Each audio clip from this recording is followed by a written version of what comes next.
Hello, hello.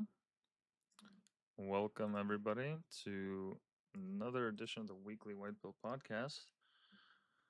Or, I guess, yeah, the Whitepill Wednesday podcast. Um, a lot has happened since last week in regards to the Whitepill project and the direction that it's headed in.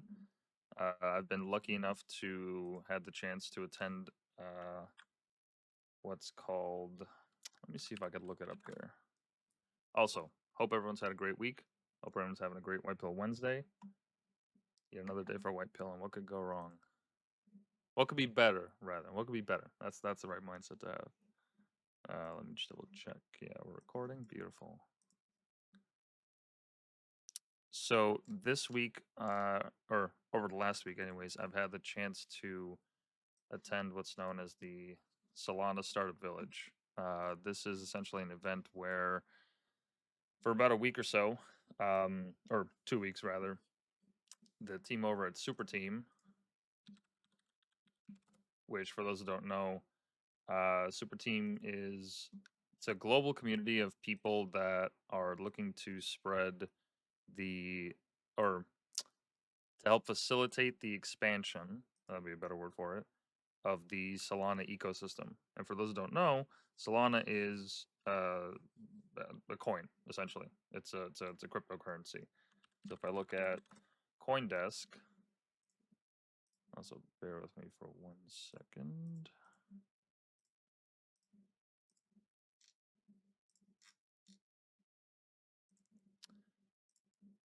So there's the basic coins, or not CoinDesk rather, but Coin Exchange.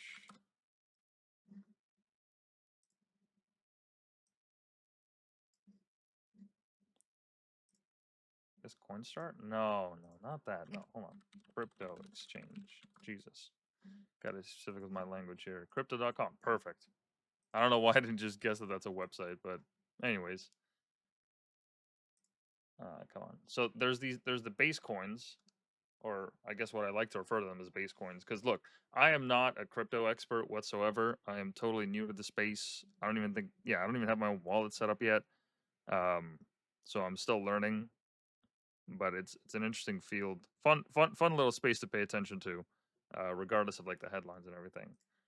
But in any case, so you have the base coins, or at least what I like to call base coins: Bitcoin, Solana, Ethereum, and a bunch of others. But there are certain coins that, well, it's essentially, from my understanding, from the way that people have explained it to me, is that there's been this evolution. So Bitcoin is the first major one that people knew about, but apparently the way that it's built, like the actual architecture of it, and apologies if I'm butchering it for anyone that's actually smarter that understands this shit, but this is the best way that I understand it. Um, the way that the coin operates, it does not allow for uh, using it effectively to program. Right, for Bitcoin specifically, it wasn't meant for that. It's more of like a storage of value at this point. But nonetheless, it's that's essentially its limitation. And Ethereum was the next evolution of that, where there was more of a programming, I guess, angle or focus on programming on chain that was used to make the coin, so people can actually create apps that use the blockchain, that utilize it. Now, from my understanding, the limitation with Ethereum is that it was still fairly slow, and there were the fees for using it in software, like the gas fees whenever a coin is sold or bought or transferred or what have you, um, is much higher than the next coin that came after, which is Solana. Now, notice the value is also much cheaper, so naturally you would think, yeah, like being able to use and exchange them uh, would cost a lot less. And from what I can see here, it looks like everything's been going down for the last couple of days, if not even months. What's the I wonder if there's a timeline that I can see. I mean, look, even if we look at Ethereum, right? Let's say for let's say not minutes, 1 month.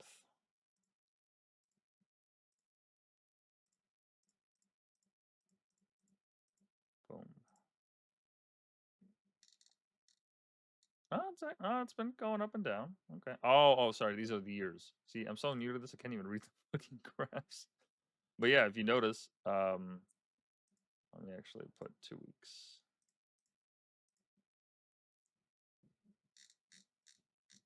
It's been going up slightly, but overall, it's been. I think it's called a bear market. No, hold on. Let me make sure I got those right.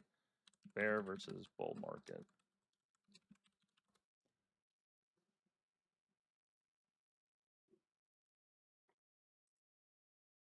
Yeah, so bull market is when it's rising. Bear market is when it's down. Yeah, so I was there. I knew it. I knew the word.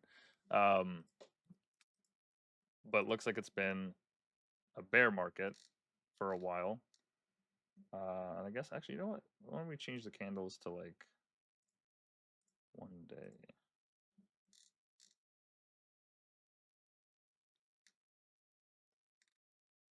Interesting. In any case, from what people have been telling me, uh, it's a great time. And this is not financial advice, okay? I'm just saying this is what people told me in terms of trends. Crypto's kind of going downhill, which I don't know what that means, whether it's a good time to buy or sell or what have you. I don't understand the timing of the market at all. Um, but even like that being said, Solana is still a pretty great platform to build apps off of if you think that cryptocurrency has some kind of application to what you're building. And so this group called Super Team, their whole existence is trying to push for more opportunities for builders in this space to help them get funding, to do networking events, um, hackathons, and so on and so forth. So they're just trying to create an ecosystem where people that are working on this kind of stuff can come together, chat, meet, what have you, um, and I don't know, just do cool shit. Because even from what little I understand about crypto, and just about everybody that I've told this to that isn't crypto says that this is like one of the basic ideas of why people are behind it. That like this is the next wave. It's not going anywhere. And not only that, but it's really fucking useful for getting around any kind of like any limitations that fiat currency has.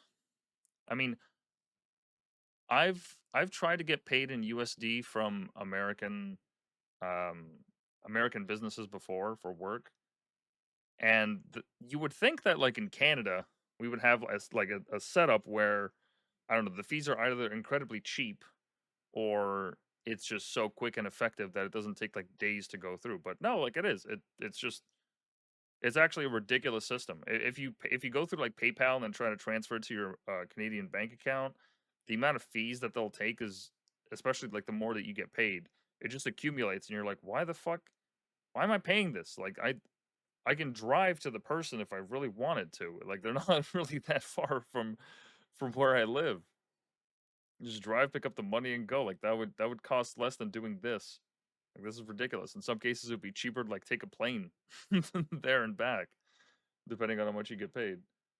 And you would think that the two countries that are like the behemoths of North America, literally, I mean, all it leaves is just Mexico.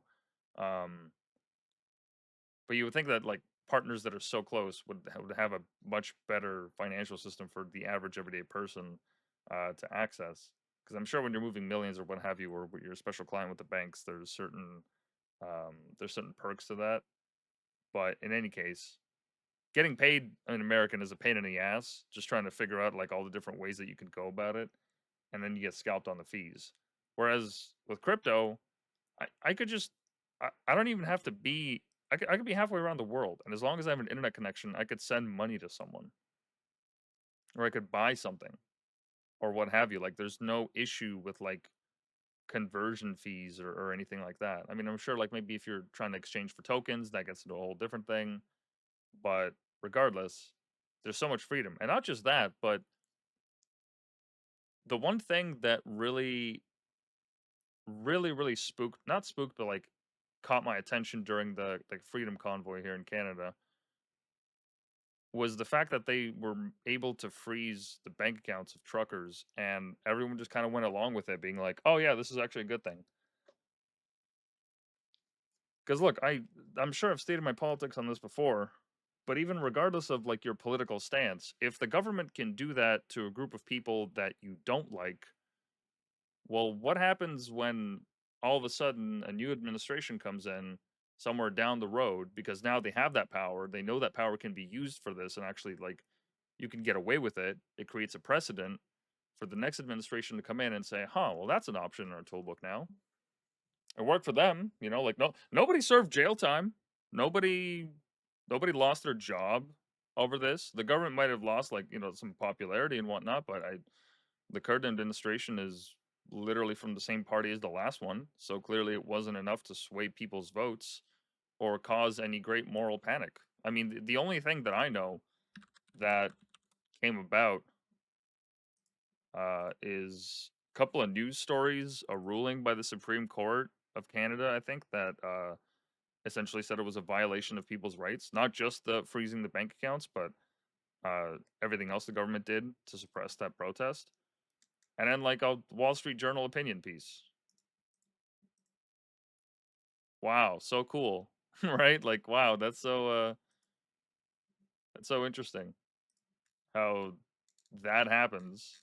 They use a wartime measures act, a wartime act to help give them the authority to shut people's bank accounts down. I don't know if the wartime act was actually used for that justification, but it was used in conjunction with the freezing of people's bank accounts. And so if a government just has that power to do that anytime they want, well, why wouldn't they just turn it on anyone else? Like, why is it that people think, why is it that some people have this impression that, oh, it's fine that it wasn't my group? I'm not part of that group, so I guess it doesn't really matter all that much. When in reality, like, political winds change. We live in some very polarizing times. We can swing left just as easily as we can swing right, you know? And so it's only a matter of time. Like once the government has that power, they don't exactly relinquish it. They don't really like. When's the last time you heard of an administration that comes in and says, "Okay, we have way too much power, way too much influence, there's too much bureaucracy. Let's cut that down." The last time they tried that, right in the U.S., they're doing it. Like everyone vehemently was like, "Holy shit, these people are fucking monsters, cutting aid from starving children, ripping sandwiches out of their mouths." Like right, like that was the reaction that they had. And I'm not saying that people weren't affected by the cuts or that there wasn't some damage done, but the fact that even like one of the first popular or not popular, but like well popularized approaches to actually cutting down bureaucracy in a major way in the world's largest bureaucracy, arguably in America, it was met with such a vehement, just absolute hate. Like hate is probably the right word for it, right? So that to me is just a signal that okay, well, they want to hold on to the power and influence that they have because it affords them with certain flexibility with the kind of initiatives and things they want to do. Um, and so this power structure, sorry, I just lost my train of thought there. This power structure that's created as a result of that, once they have more power, right? Like once they have more laws, more influence, more bureaucracy, growth in the government sector, it allows them to do more things. And just as the power keeps accumulating, like it just becomes a part of everyday normal life. Like in Canada, we don't have news and social media. If I go on my Instagram account right now, I'll show you guys for those that don't know. Right, this is one of the powers that I'm talking about, like where they actually just abuse it. So if I go to my Insta, which I'm loading off screen because I do not don't want to pull any hijinks. Right, so check this out. People in Canada can't see this content. In response to Canadian government legislation, news content can't be viewed in Canada. Click here to learn more. This is from the CTV News page, which is a major news organization in Canada, right? They're banned here, or at least Meta shut off access to them because our government was trying to get these social media companies to pay fees so that they could support the news sector and what they referred to as quote Canadian content. Like how fucked is that? Like I in order to support or like consume the news in my country, I have to like I can't go on social media, which is where like 90 whatever percent of the world gets its news from, right? I can't go on certain social media channels. On X, it's no problem, right? Like if I type in CTV, it'll pop up because Elon Musk doesn't really have that issue, right? And also, if they removed access to Twitter, because here's the thing: if the news organizations can't use Twitter, if they can't post on Twitter, then you're damned sure that they're losing a chunk of revenue. That's ad dollars, that's posts, that's views, that's likes, that's shares. Like all of their concentrated efforts would then have to go on like platform like YouTube. Like if I go on YouTube right now, I'm pretty sure I'd be able to see uh CTV News. Yeah, because they post clips all the time. Right? There you go. So they only really have YouTube. So everything except Meta products. YouTube and Twitter. That's all they have. Right? So the government decided that this was a great idea because Canadian content has a difficult time in the marketplace competing against American content. And instead of letting the market play itself out and give Canadian content something to strive towards, like as an idea, I realize it's a huge like term. I'm talking like this wouldn't just be news. This would be just about everything that people create out of Canada, right? Instead of letting that environment grow naturally and flourish, they decided to put their foot on the scale or thumb on the scale rather and tip it in the direction where it forces news media and social media channels to comply to certain standards. Right? That doesn't really sound all that free to me. That you're because you don't want to deal with the brunt of the market, you decide to force these people to pay. Like for what? Because here's the thing, like these journalists, right? They can use those platforms for free. You don't need any money to set up an account. Social media is free. That's one of the greatest and also like poisonous things about it is that it's essentially free. You don't have to pay anything. Now we learned years ago, obviously, that the payment that you're actually giving is the ad dollars, the clicks, the purchases that you make through the platform, so on and so forth. Right? It allows the marketers to get in and market their products to whoever in the world, right? Depending on their clientele. But those journalists, like they're part of that too. They get to go out and make their posts and write about all this stuff. So this complaint that I heard from the government, like, oh, we have to defend them. It's like, shouldn't they be paying Facebook and Instagram and all these other platforms for what they allow them to do? Like, if we're really gonna think about who should pay who, I don't think it's like the other way around. You guys get all the benefits. The government has like the major governments have accounts on Twitter and they benefit from their reach. They're able to get the news out in time, deal with emergencies, or push their politics and show political ads and interviews and podcasts. Like there's a major benefit that they get out of this too. So to sit there and pretend that it's these pernicious, pervasive social media companies that are just they're making it so hard for Canadian media to survive. It's like, yeah, maybe Canadian media should step it up. How's about we make some better shit? How's about we actually make something to compete with the rest of the world? Anyways, so when that power came about, when this law came about, where they forced these companies to pay them, otherwise they'd have to block their usage in Canada for certain channels. Um, that's one of the things that I'm talking about is that they can just do that, and I don't see that going away anytime soon because it wasn't even an election issue. Nobody talked about it in the debates. You don't really hear people complaining about it. There's not really any discussion that's happening in the mainstream that I'm aware of. Right? And that doesn't mean that it's not happening. It's just there's not really that much of a stink about it. The conservatives will get up and they'll say something here and there, but I I don't know. Liberals seem to be fine with it. They're okay with it. I mean, we're subsidizing the wages of journalists by 25%, I'm pretty sure.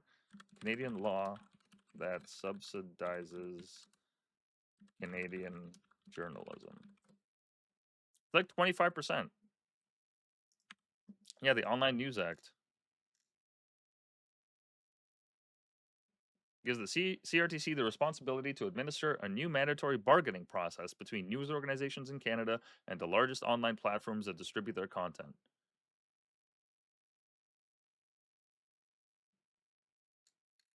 right? So where's the actual law?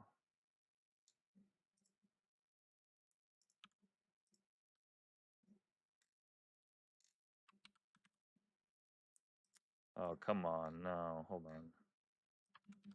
Perplexity will save us. Let's find this link. No, because I want to actually find the law. There's a page that actually says that, yeah, 25% of wages are subsidized by the government. So effectively, like, just about every media organization is 25%, like a quarter owned by the government.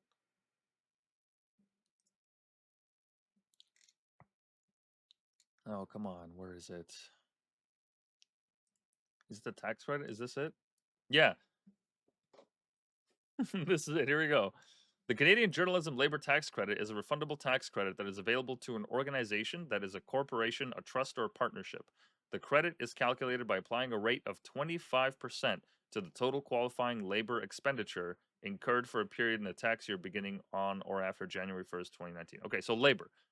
For the labor, the amount of labor or the amount of money that goes towards spending on labor, so actually retaining people, salaries, bonuses, all that, 25% of that, there's a tax credit for these organizations. So they can write it on their taxes saying the government owes me 25% of such and such number. Right? So they just get to do that. So if they can do that, right, and then we see the trucker convoy and we see how the government squashed them. Well, regardless of how you feel about it politically, as I started this whole point off, right? Regardless of how you feel about it or what opinions you may have, that power can just as easily be turned on you. And so, what happens when you have no access to money? All your accounts, everything gone. Imagine waking up and that's your new reality. How long would you last before you're moving back in with your parents or you're homeless? How long do you think that would take? Right? So, you'll sell off a couple things here and there, but your job pays you into that bank account. And what, like, unless you're lucky enough to work a job where they can actually hand you cash, because most places won't do that unless it's like under the table or something like that, or like I guess you're rich enough to ask clients to do that. Nobody's gonna pay you in anything that is not reliant on a banking system. So you sell your laptop, you sell, a couple like racks of clothes or your TV or what have you, but like long term, what do you have to do? Or what can you do rather? What are the options that are left to you?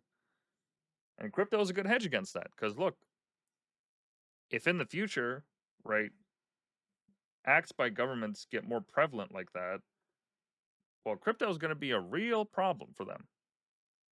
And anybody that's able to understand crypto is not going to be reliant on that power. I mean, there have been examples. I talked to one of the guys at the startup village there, where let me see here, video of UK man being questioned over bank withdrawal.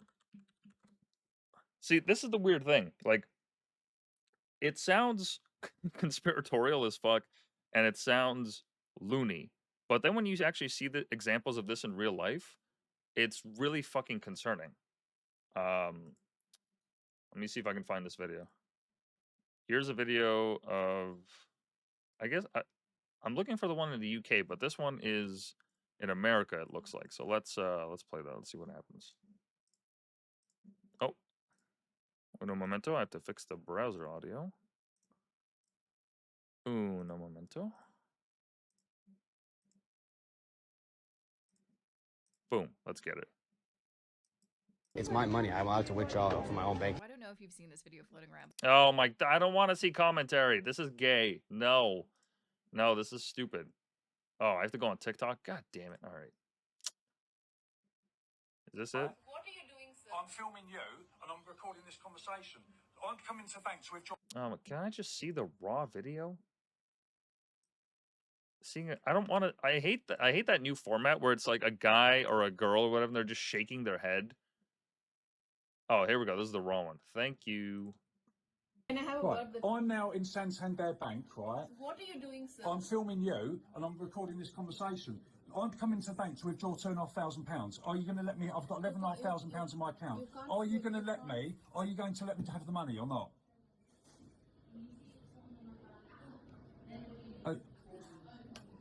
Hello, are you going to let me have the money or not? Huh? I can't remove that restriction that's on there. You can't remove this restriction.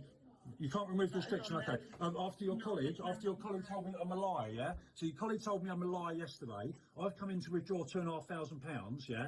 And you're not going to let me have my money today, is that right?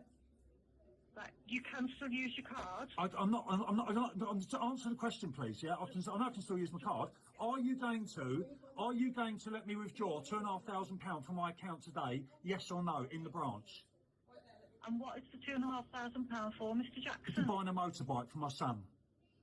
Right, okay, so have you got any evidence of the motorbike you... No, I haven't got any evidence of a motorbike at all, no, I haven't got it, because I don't know what one I'm getting yet. Okay, so if you don't know what you're getting, how do you know how much you need? Because I've got a budget of £2,500 for the motorbike, so that's why I want to withdraw £2,500 from my account today. Right, Yeah. so when you find the bike for your son, if you can show us some evidence of that. So you're not. So I need to show you evidence. So I need to show you evidence. I'm doing it. Really? You can't film me without my permission, sir. You Really? cannot film Right. me. So you're not going to give me the money, no? I'm gonna hang up this immediately. Absolute joke, this I'm gonna place. call the security. Absolute joke. You're an absolute joke, this place. Won't let me draw out my money. It's a fucking joke. Okay, so couple things there. One, the fact like he shouldn't even have to disclose what the fuck he's gonna spend the money for. Like, eat shit, it's my money. What are you talking about? What?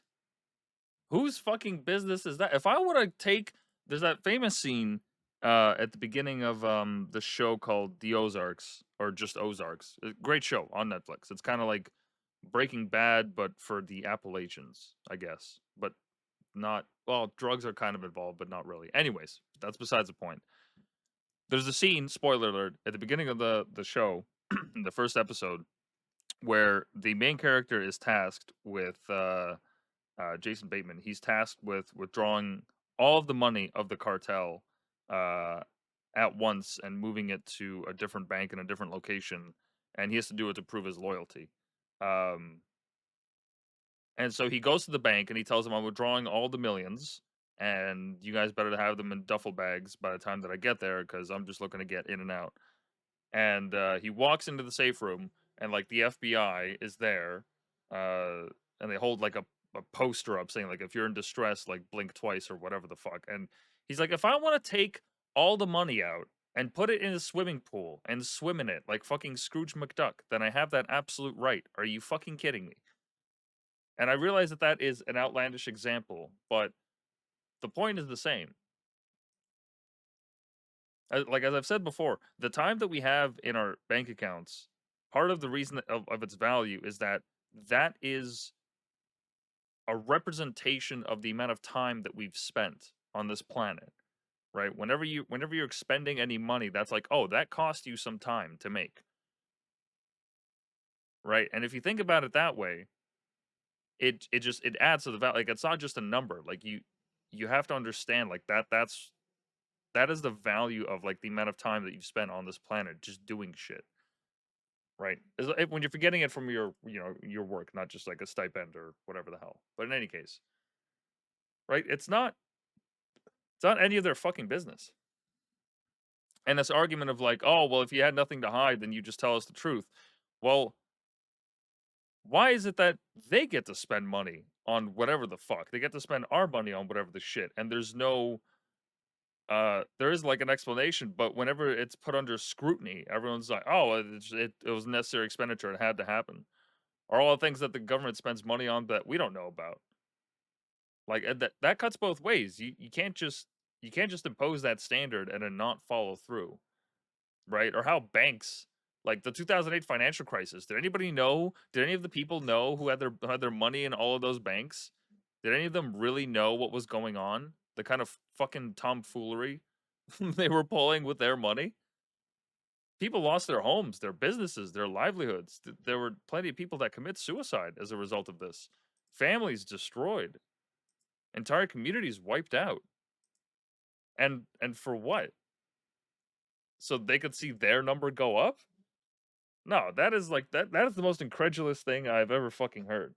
And there's plenty of videos like this where people just, they go to their bank and they're getting told by the people, oh, you have to justify it, you have to explain it. Which is the absolute most ridiculous thing ever, and people should push back on it with every chance they get. Unable to withdraw funds. Bank.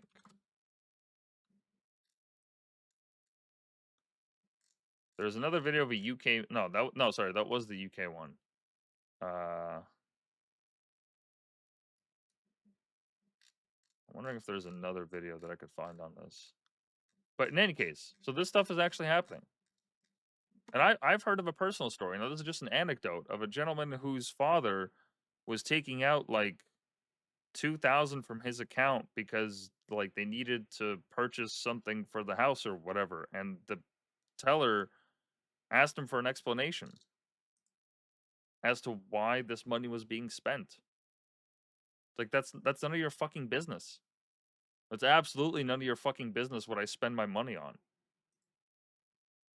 Like that's not even saying that, oh, we shouldn't have some kind of like slight surveillance or basic surveillance system set up so that we could detect money laundering or crime, or like, yes, obviously we should.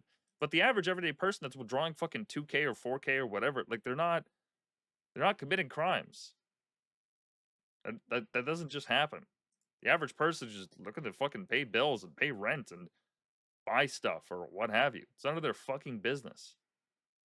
So crypto, right, where this whole circle or this talk, the circular talk is leading to, crypto allows you flexibility with that. So I don't need anyone's permission. I don't need anyone's guidance. If I want to fucking dump all my shit into stake and gamble it away as crypto, then by all means, that's my right. Or if you want to just buy whatever. If you want to buy drugs on the internet, by all means. Yeah. Like, why would you bother going to a street dealer when you can just order it online, where the reputations of those people is staked on their ability to provide clean drugs? Which these days, if you're a consumer, like, you have to be really careful about, because there's just fentanyl and fucking everything. Why would I bother risking that? Why do I have to go to a crack house or know some shady guy that works at a bar or what have you, when I can just buy it for somebody online? There's a replacement policy. They're like very solid on reviews. Like that was the whole cool thing about the Silk Road. And I'm not even advocating for drug use here. I'm just saying that if I was like a hard drug user, I would much rather have that stuff guaranteed to be clean, or as clean as possible, with no bullshit. You know, the only reason it seems sketchy is just because you don't get to meet the person. Like what? Like the fact that you get to meet that guy that sells you coke is like better? Like, I don't know. I don't really see the benefit of that. I never bought coke, so I guess that's maybe that's why. I don't know. Maybe they're actually good guys to hang around with, but not from what I've heard. Right? So yeah, absolutely. People should have the self sovereignty to buy whatever the fuck they want. As long as like they're not actively like hurting people, like okay, fine. That's your right, or a freedom that you should have rather. And so circling back to all the Solana stuff, right? Crypto's the new wave. That's the understanding that I've come to, like many other people have. And so some of these people have gotten together and created organizations like, yeah, so Solana Startup Village. Or this is one of the events they're having. Super Team is the name of the organization. And so they have this this little spot down by the water in Toronto where they've rented out some space where people can come by, they can build stuff, they can network, they can join the hackathon, right? All these things. They've been having these events throughout the last 2 weeks, which have been really fucking cool. I've had a chance to go. Yeah, it's right on the water. Beautiful scenery. If anyone is in Toronto and is listening to this, highly recommend going. It's a great time. Some of the friendliest people you'll ever meet. Like I said, as an outsider, I came in not having known anybody, not having built anything, not having really had any interest in this kind of stuff. And then within a week, I was like fully convinced and sold. I've had the luck to I've had the good luck to have this chance to sit down with some really smart people that are working on building cool shit in crypto. Now there's obviously that scammy element to it, or the fact that like this is just a huge gamble and it won't work out. But I didn't really meet all that many people that were like creating something that like had like absolutely no value, right? Or we're just like launching a coin, like a meme coin, right? Like the people that I've talked to on Pump, like about Pump.fun, they all had like very, very negative reaction towards it. Just about every single person that I spoke to, they were like, "Look, this is a reality of the crypto world. We get it. Um, but let me just see here. Hold on. I don't want this to keep flipping. Sort by market cap. There we go. Right, there's all these like stupid little shitty fucking coins that are like I don't know, like what value do they really have?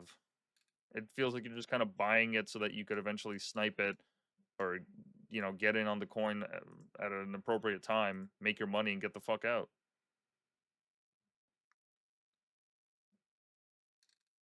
Right? Like I don't like what is this community? What do they do?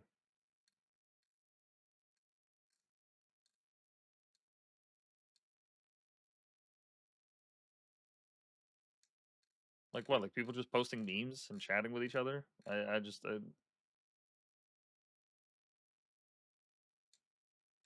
don't get it. Yeah, and people just pumping other coins. Like it's just a sniper's market, right? Like that's what Pump.fun is. Like that's a lottery. A meme comes out and people look to just absolutely capitalize the shit on it. Right, like look how far back it goes.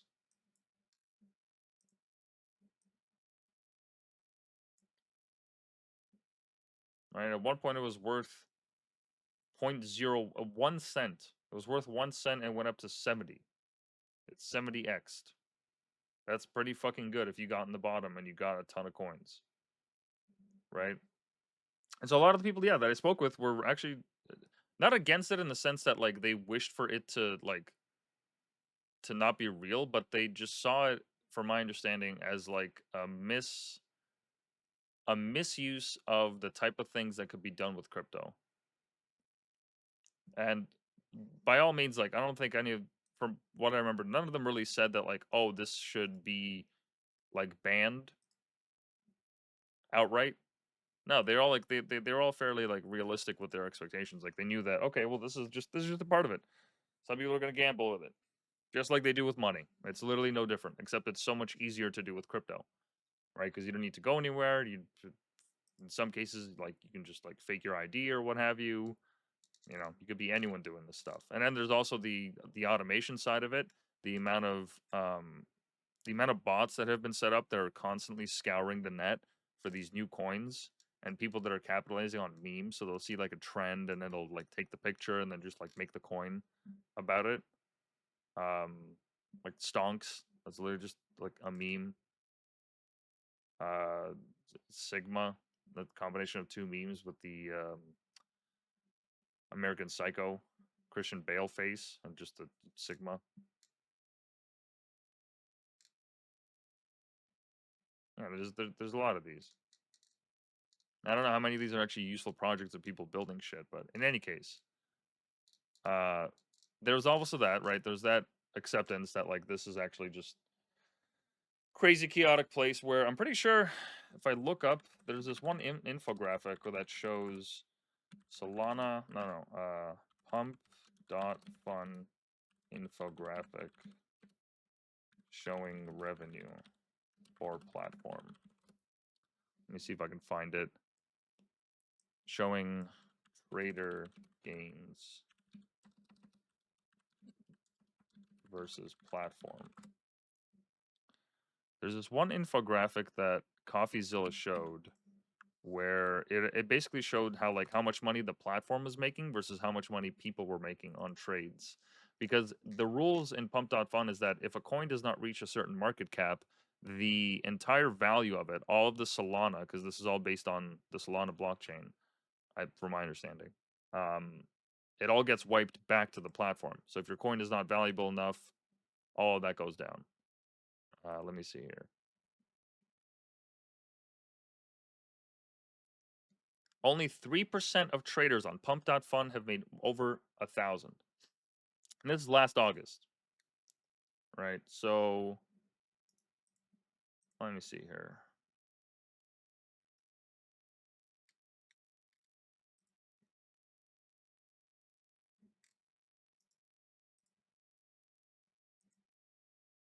Oh, there's actually a website that's a leaderboard.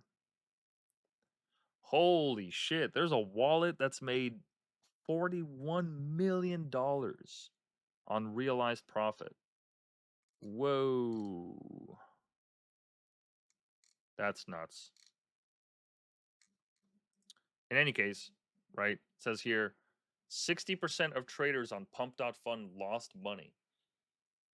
So only 40% of people, roughly 40% of people on the platform, as of the writing of this article, made anything. And by anything is like, I mean, look at that. Profitable, that just means you made more than zero. This whole pie chart right here, right? Made over 100. An even bigger slice. Well, sorry, not an even bigger. Like maybe a third of that slice. So I would say that's like, it's close to 30% that were profitable that just made it above zero. Almost 10% that made over 100. And maybe 4% that made over $1,000. And only a sliver of that, not even 1%, made over $10,000. That's nuts. That's a crazy differential. That is an insane differential. And the revenue's constantly been going up, so I'd love to see an updated chart of this, but though I don't know if there is one. In any case, right, this kind of pumping and dumping, all these kind of like this meme fuckery, it's just a part of the crypto market, and we have to get used to it, right? It doesn't certainly help the reputation, but if people want to do it, by all means, they should have the freedom to do it. Like, yeah, if you want to buy a million hot mom coins, by all means, you should have the freedom to do that. Are they? Hold on, I'm gonna open. All right, there's just more pictures of hot moms in the comments. What else would I expect? Yeah, this fucking stupid coin started at a valuation of 8 cents and has now plummeted to 7 cents. Went up and down and it peaked at 11 cents. Or rather, sorry. I guess that's, I can't, no, that's not USD price. That's 0.1 SOL. My mistake. So it's not cents, it's SOL. Right. So the people that I spoke to in the community, they had their own opinions about it. Some liked it, some didn't. Some agree with this, some didn't. Basically, all of them recognized that even though it's crazy, it's part of the ecosystem. And so despite that, they were still building some actually cool shit. Like one group is called Society. Let me see here. There he is. So they want to build a platform, or a game rather, a game world within Discord that people can access to use all the different apps that are built on the blockchain. Because there are certain like apps that you actually use the blockchain in their code that people can use. They're like built on crypto. How they build it on blockchain, I do not know. I don't quite understand it, but it is a possible thing. More so with Solana, as I said before. Financial services, digital payment processing, of course, that's a big part of it. You know, dealing with your finances there. Chain analysis, financial institutions monitor the exchange of crypto. Of course, you got monitoring apps. Chainlink is an enterprise-grade infrastructure which helps users connect smart contract. Okay, that's just too many words. Okay, that's an app that you can use to develop apps. Okay, cool. Google has an app on it as well. Helps doctors securely manage and gather insights on sensitive health information. Interesting. So that anonymizes it through the blockchain. Okay, that's cool.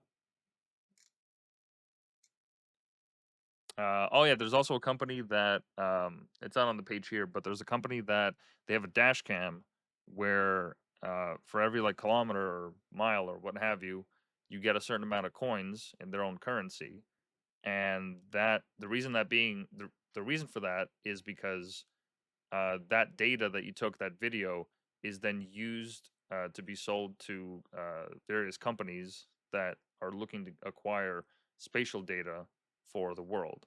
So kind of like how Google Maps took that and they created, Google Maps and Street View and all that.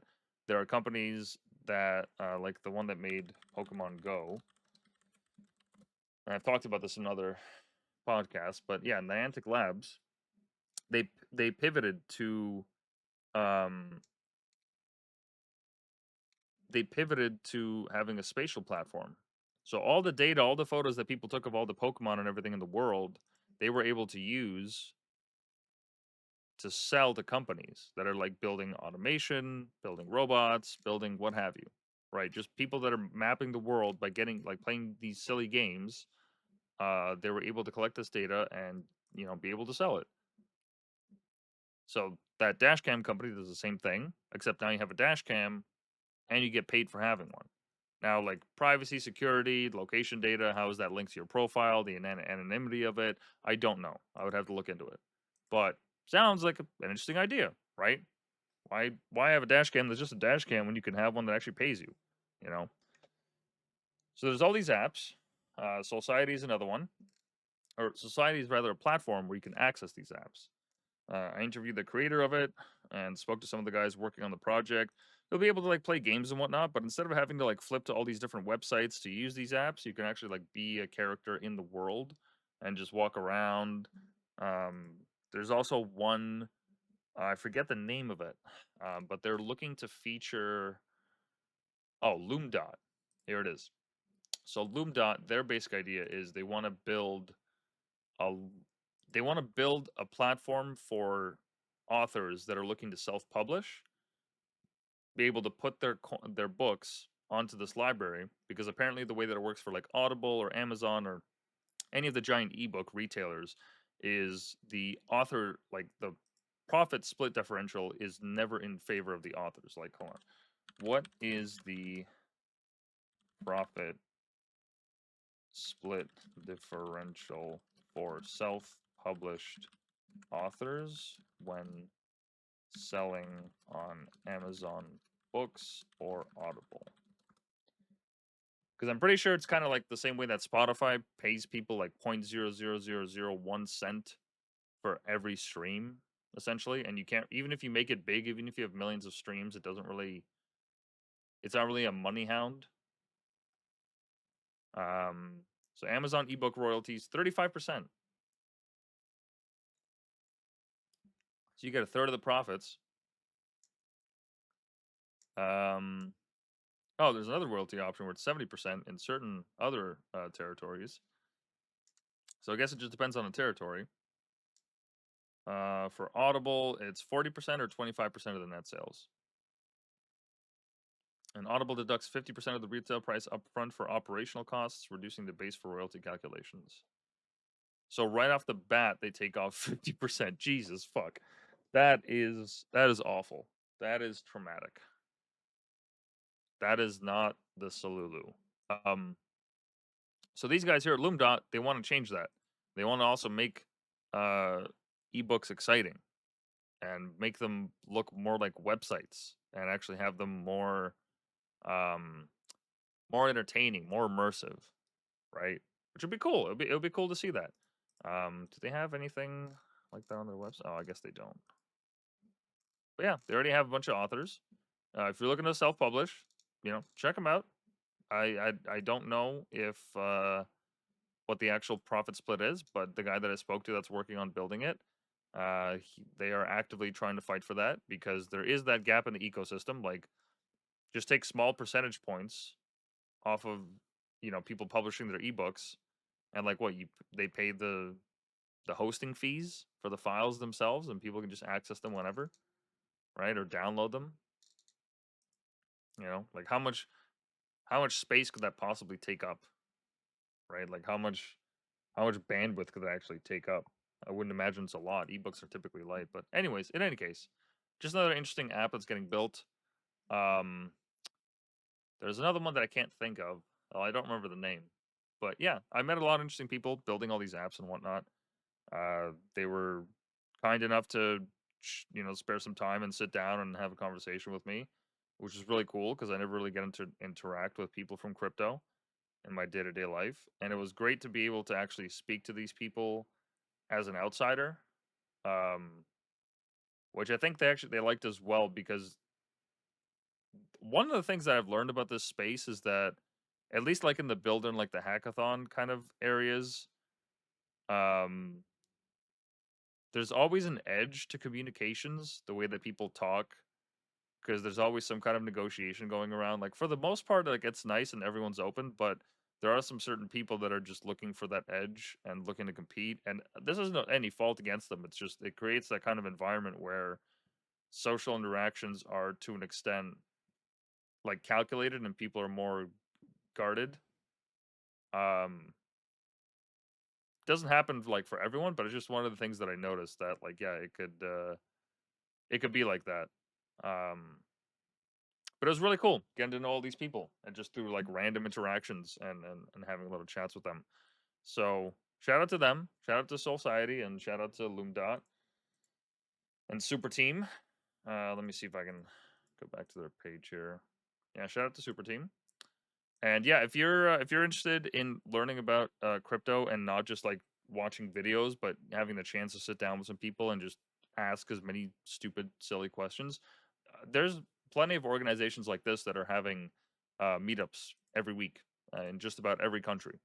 So I would highly recommend that that people reach out. Yeah, they have a thing in India, Vietnam, Germany, Nigeria, UAE, UK, Balkan, Malaysia, France, Canada, Singapore, Japan, Poland, Korea, and this is just one organization. There's tons of these. Canada's actually kind of small. I didn't think their team would be this small. But yeah, highly encourage everyone to actually go out to like these events if you're interested in this kind of space and learning more about it, because it is the next wave, as I said, and it certainly beats to get in now than having to keep up later. And even I'm super late. Like I ideally should have like been learning this stuff during COVID, but hey, it is what it is. Can't turn back time. But that's basically what I've been up to, and so I've had the chance to, in this space, um, start working on the next edition of the Whitepill project, or the next iteration, the next step in it. And basically, what that looks like is the platform that I was talking about like 2 podcasts ago or whatever. Let me see if I can find that episode. Whoops, that's youtube.com, not .com. Whoopsie daisies.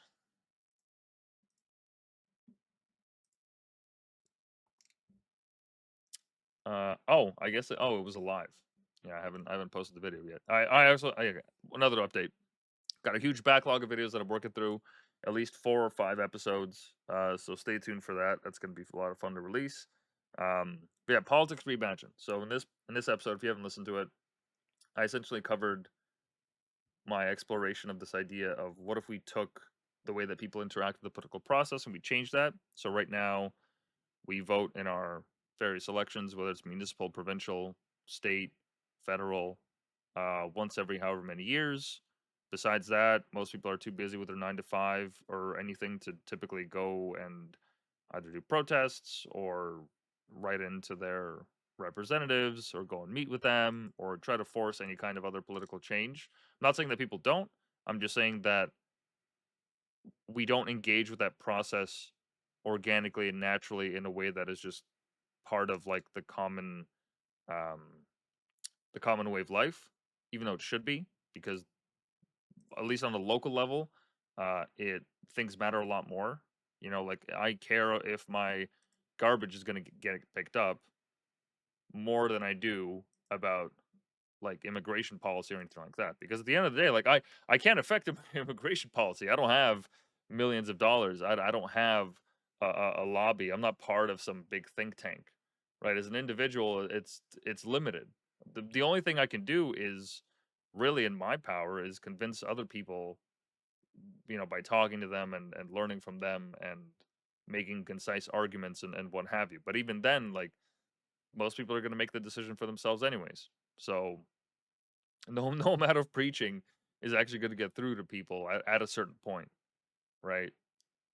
And so instead of preaching and trying to pay attention to culture war issues or anything else, I want to envision a world where people are more empowered to engage with the political process that actually affects their day-to-day life in a way that is easy to understand, that is easy to act on, and also informs the people of all the different ways they can keep their politicians in line. Because accountability is the system only works if people hold the representatives accountable, and just having news stories or scandals or what have you really isn't enough, because at the end of the day the parties decide amongst themselves what they want to do. It's like, unless people start showing up to their house or threatening to vote or to pull funding or to boycott or what have you, like unless there's some actual change that happens, unless like a riot or something breaks out, there's not really any change that happens in the way of accountability. And even then, if those forms of civil engagement, or civic, not civil, not always civil, uh even if those forms of civic engagement go through, like they don't have to obey it, they could just do whatever the fuck they want, especially in countries that uh don't have uh democracy as a or democratic values as one of the things that they uphold, right? The government just casually just says, "Oh no, fuck that. We're not going to do that." Like, no thanks. Why would we bother? We have the power to squash this, so we're going to do exactly that, right? And so I want to envision a world where that's different, where people actually are more empowered, at least in the free democratic areas where they can be. Um, and the idea of that right now is just like basically an app or some kind of a platform where people can go write some approximate data, like here's the age range, here is my gender or not, depends, up to them, whatever they want to include. And based on all these different parameters, like how the range of their salary or in what kind of a market they work in, blue collar, white collar, what have you, it would give them a list of certain initiatives that are happening within their area that would potentially be interesting to them because it directly impacts their life. Right, like for example, here in Toronto, this is an example that I mentioned earlier. Um, the ferry system in 2019, there was a let me see if I can find the video. Yeah, here it is. In 2019, there was a contract to replace the ferries in Toronto with EVs because the gas ones or whatever the fuck they run on, diesel or what have you, they're breaking down. They're very, very old. And so these new EV ferries, they quoted the government at, I think, 92 million, right? But what they lacked to do, the people that were pushing for this contract, so city representatives and also the business partners, right, the people that are bidding on the contract, what they failed to do was to give an estimate of how much it would cost for the fucking batteries and for changing the port system so that these ferries can plug in or, dock or what have you, right? They just straight up just didn't mention it. So, like, not even 3 weeks ago in City Hall, they had this meeting where these people were questioned, right, on March 27th, says so right here, about this money. Like, did they at all, in any way, shape, or form, put this into consideration so that the city of Toronto, the people of Toronto, would have an idea of where the tax dollars are going? Because at the end of the day, like, they're using government money, which is our money, which is our time. So they better be fucking careful with it because our time is not infinite. Right? And so this is basically how that went down. CEO, different DCMs, different everybody, different mayor, decision to actually purchase that went through council. And was there any provision at that time for inshore infrastructure or any charging facilities? Madam Speaker, no, not at that time. Not at that time. So I believe that when we came back to look at the final price tag on the ferries, I think at that point a motion was moved saying, what about the inshore infrastructure, which had been contemplated but never costed, correct? That's correct. And at what point did we discover that if we're going to buy electric ferries, they have to be plugged in? At what moment did that light bulb go off? Madam Speaker, in July 2024, we brought an updated number to Council through the variance report, identifying $42 million for shoreside infrastructure charging that would be required with the 2 electric ferries. However, the actual charging inshore infrastructure was we have to move the dock wall, we have to make space because they're big ferries. The actual cost to plug them in wasn't contemplated until recently. Am I correct or not? Madam Speaker, I can answer that that is correct, and in July it was still an estimate at that time for what those costs would be. I'm not talking about an estimate. I'm talking about if you're going to buy an electric car, would you not think you'd know where you're going to plug that in order to make the purchase, correct? Correct. So none of the assumptions about docking, charging, anything related to these ferries were made from the previous administration, the previous mayor, the previous senior staff. It hasn't happened until now. Am I correct?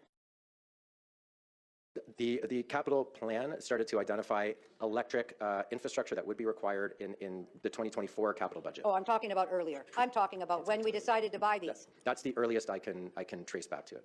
Well, 2019, there was a decision to buy electric ferries, but no decision to have inshore infrastructure that met the size, no decision to have a charging facility. So that's all new and in front of us today. I think I'm right about that, correct? That's correct. Thank you. CEO. That's it. Like, what more needs to be said? Right? So a major project that would theoretically affect the lives of thousands of people, because there's plenty of people that not only take the ferry in the summer and in the spring and, you know, excuse me, in the time that you can, except the winter, but there's also people that live on the island, right? Like that's a whole community right there. And all the tourists that we get and all the various, you know, people that eventually make their way to the island, because that's the place to be. It's a great fucking place. Toronto Island. It used to be the Las Vegas of Canada during the Prohibition era, because in America what they would do is they would ship their booze up here because we didn't have Prohibition, or if we did, it wasn't nearly to the same extent that they had in America, and so people would just party. It's got a great history to it. Great fucking place. Amazing place for day drinking. Great views. So many beaches, even a nude beach. It's not as sexy as you think, though, because it's all just, you know, people that are at that stage in their life and they're very comfortable with being nude. And typically it doesn't happen until you're 70, 60, you know? Like, it's not, you're not going to find a lot of sexy singles on a nude beach. But in any case, airplane show, there's like a kids park. It's great. It's a great little place that a lot of Torontonians use. And so the consultation that would involve using our tax dollars to create some new infrastructure for this hub, right, of business and entertainment, was just not consulted. And nobody knew about it. I didn't even know about it until 3 weeks ago. I had no idea. I had heard in passing in the news that, oh yeah, they're looking to get other ferries. Like, okay, cool. But who is the person that got the contract? Who's the person that voted for it? Which politicians voted for it? Which ones didn't? Was there any given reason that they didn't vote for it, or they did? Right? All these little points of data, I feel like, now exist in the public sphere to the point where all it takes is just aggregating them and making them known and making them not only easy to understand, but also making them not so insurmountable. Like, if there was a public hearing on this, right? I didn't know about it. Would have been great to go. You know, just to at least hear what's going on. Or any public hearing for that matter that takes place in my neighborhood that affects my daily life. Like, yeah, I would much rather be a willing participant in that kind of process. Because at least then I could go. Right? Like, I know where my politicians' offices are. I can look them up. I know where the representative office is. I don't need to write them an email. I could just show up. And I could voice my views. Right? And that's a lot different than somebody that's living in Ottawa, or someone that's living in DC, or Moscow, or what have you, right? So, in terms of this platform, right, I went to the Solana Startup Village and I started working on it, and I came up with a couple of cool things. Thanks to some really good feedback from the people there. For one, there's actually a huge portal of sites and apps that already have a lot of work done on this, actually. So there's this thing called the Toronto Open Data Portal, where you can go in the catalog and they have data on just about everything in the city. or everything that is open and accessible. Like here, they have a ticket count for Toronto Island Ferry, right? Like when the ticket was purchased, how many, so you can actually see rates of people that use this service. But, you know, that's just the data. Now, they do have this gallery here where this is actually the interesting stuff. So this is where people have taken that data and they've created something cool with it. So there's basic stuff naturally, you know, like Cycle Now, which is an app where you could see like all the ride sharing, the bike sharing stuff, right? That's pretty useful. It's pretty handy. It's good to know for people. Transit, you know, taking the transit data from the city. Easily one of the best apps that you can use for transit. It's also free. It's great. Go Skate Toronto. No, you can see all the different rinks on a single app. Don't have to browse all these different community websites. It's all in a single place. You know what the times are, if you can rent the space, yada yada yada. More transit stuff. More transit stuff. Here's another project on water quality. Right. If you're going swimming in the lake, would be cool to know. You know just how clean it is, and it's there because all the data is put up on the city website. It just took somebody the time to actually aggregate it and make something of it. Here's another one that helps homeowners keep track of their home maintenance and garbage collection schedule and all that. Right, that's pretty useful. That's pretty fucking useful. Bike share, some more bike share stuff. Short-term rentals. If you want to come to Toronto and do, oh wait, oh yeah. It's essentially a website where you can see like short-term rentals, bike space, and other bike sharing app. Here's a thing about city councilors. This is a great resource. This one will actually give you a chance to see all the members of council and check it out. I could see her absent rate. She's had 99 absences. Number of yes votes, number of no votes, and you can see her full voting record right here. For everything going back to 2022, which is, I guess, when this started, right? This is for the election, the speaker and the deputy speaker. Tells you the date, so you can actually correlate this with whatever they were voting on. If you wanted to get minutes of the actual meeting and what was said and what was done, you could cross-reference this data with the meeting minutes that are taken every single time there's a city council meeting, or just about every single time, from my understanding. The housing action plan, review of the order paper. Like, I don't even know what all these are. You'd have to look them up and do more research, but nonetheless, there's already a ton of information on their voting record. And it's, you know, put all in this one neat place. But this could actually be very, very useful for me, and for anyone else for that matter, that wants to better understand why their politicians are voting the way that they are. And this is just one of them. Who's the worst one for attendance rate, I'm wondering? That's 11%. 20% absent rate. This guy's absent 20% of the time. If I came into work 1/5 of the time, I'd be fucking fired. Now, I digress, right? I don't know what it is that these people do on a daily basis. Like, do you really have to go to these meetings? An absolute necessity if you're not on if it's not a concern of yours? Should you really have an ear to everything that's happening in the city? I don't know, but it would be interesting to learn. And thanks to this data, I can. But I mean, there's also people like this, 1.7%. You know, why is it that she's only been absent for so little? Or 5% here. Or even, yeah, 5.9, right? So there's some more data. This is for like food banks, more ice skating rinks, the Canadian Urban Data Center, which is to provide awareness of the vast array of urban and non-urban Canadian data. Okay, interesting. Not sure what that means. An LLM that helps you figure out community safety measures that you can take depending on the crime that's happening in your area. And some tenants' rights renovation watch website to show you if there's any renovations happening in your neighborhood. Finding your perfect Toronto neighborhood. So you can see demographics, socio-income, and facilities. Gotta Go TO, which displays washrooms from the Toronto open data alongside crowdsourced public washrooms on one simple to use map. I'm actually interested in this. Where's the holy shit, there's just a map of all the shitters. Okay, blessed. Emergency cooling center. Oh, that's good to know. It's a 24-hour emergency cooling center. Whoa, interesting. Intercontinental Hotel.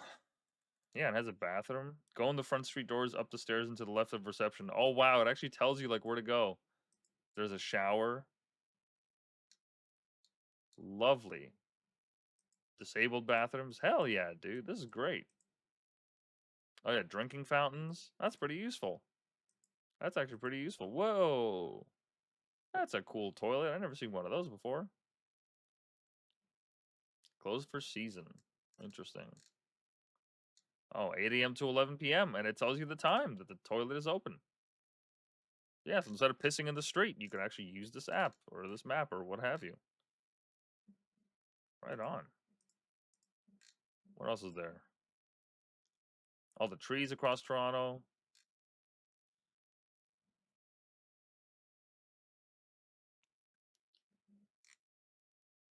City Council vote visualizer, I guess.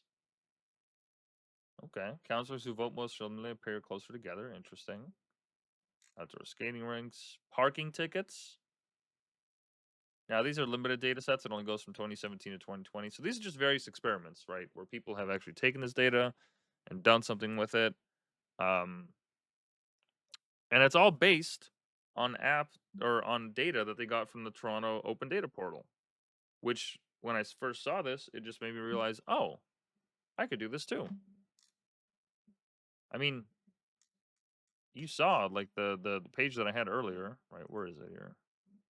There's 518 data sets on just about everything. And I'm sure that if you also ask for a freedom of information request, the city would have to provide it to you. Now that costs money, obviously, and there's a whole process to it, but nonetheless, there's all this data. All it takes is just collecting it, aggregating it, and then making it into something useful, which would actually be pretty fucking cool. Like if I could know exactly like which condos are going up in my neighborhood or which person is running for which school board seat, and I can look up their socials to see what their point of view is on certain things, like yeah, that would be good. That'd be good to know. You can keep these people accountable. Otherwise, we don't hear about the elections, or the people that don't have the best interest of your community in mind, yet they still vote against the interests of the community or what have you. Having some kind of not a feedback loop, I guess, is one way to put it, but having any kind of feedback from your environment in that way is incredibly useful. There's so much that can be done with that. And just so much fuckery that we can just put to a stop if we actually knew what was going on in the city. Right? You'd launch this app once a week, figure out what's happening in the city, what's happening in your area, rather. You know? Of any social causes or what have you. And boost the level of social engagement that people have. Because, like, as nice as it is to talk about these big overarching things, right, and all these political scandals, all that talk doesn't really do shit. Doesn't do anything. Doesn't go anywhere. It's nice to yap. Yeah, it's great. Sure. To a point. You know, one thing, especially like having studied sociology in university, I realized is like there's only so much emphasis on theory and discussion and discourse that you can put until you have to really look in the mirror and be like, okay, well, maybe it's actually time to do something. Right? Like, life doesn't change by people just reading the news and complaining to each other all the time. It doesn't, like, there's nothing that happens there. That's a vacuum. That's a trap that you can get caught up in, which I have myself, admittedly, and it's an ugly one. Very easy to fall into. Very tempting. It's fun. It's fun. It's fun to like look up scandals and to be outraged. You know, some of the episodes at the beginning of this podcast were essentially like that, where James and I would just sit here and do that. But it's fruitless. Besides getting something off your chest or you know, being aware of what's going on, not really much you can do about it. You know, like realistically, if we wake up tomorrow and the interest rates either rise or drop, like that's not up to us. You know, we're just kind of left to react to it. So it's good to know to like to stay prepared. But beyond that, is it really all that useful information? You know, having an understanding of social issues, sure, yeah, that's useful to know how to prep for the future and how to act accordingly and position yourself in a way to give yourself the most benefit and the most benefit for the ones you love. Sure. But there has to be something more to that. There has to be some higher level of political engagement that we can actually get into that actually makes a direct impact on our environments. Like there's no way in 2025 there can't be an app that allows people to do that.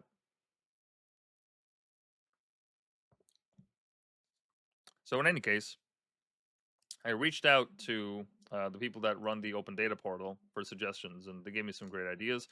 I've sent out an email to all my city councilors in the city, asking them for some time to sit down for an interview, to essentially just get their input on what people care about. Because the way that I see it is, in order for this platform to work, as I'm starting it right now, I would need to first gain an understanding of what are the issues that people care about and why do they care about them, right? If there's some kind of a pattern I can suss out between demographics and the issues that not only affect them the most, but the ones that they care the most, and if there's any correlation in between the two. Because like you could really care about something, but it doesn't really affect you, right? Like the whole trans idea, like all this stuff, right? The ideology of sex, if I can call it that, has permeated just about every single discussion, every single topic, just about every single angle of society, and it's almost inescapable. Everyone has to have an opinion on it, and it's how you actually signal to the in group or the out group, depending on which side you belong, right?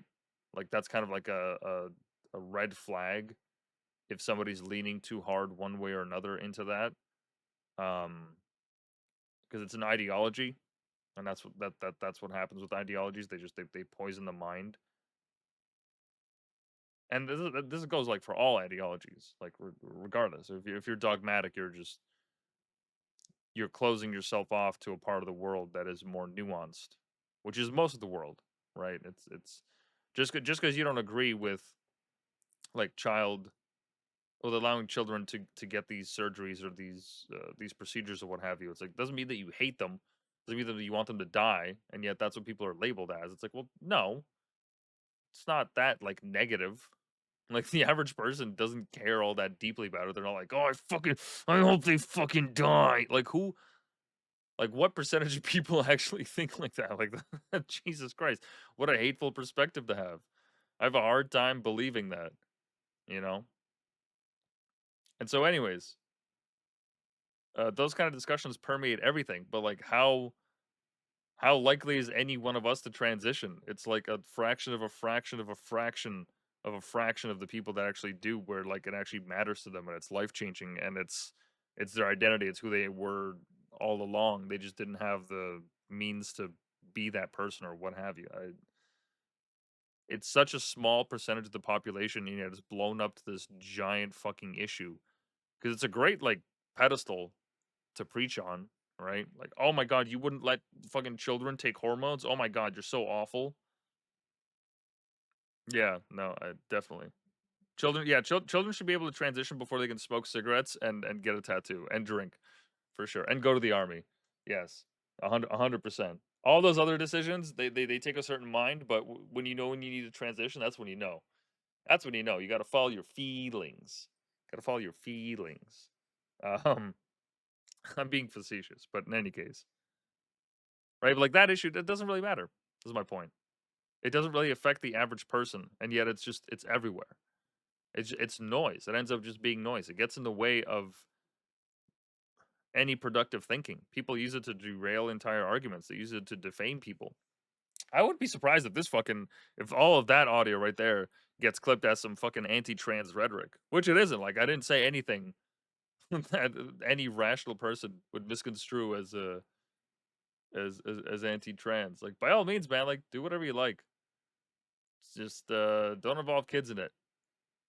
That's really my take on it. But in any case, right? Like, even I had to like add my own take to this fucking thing just because it's so the whole thing is so infectious. It has to be.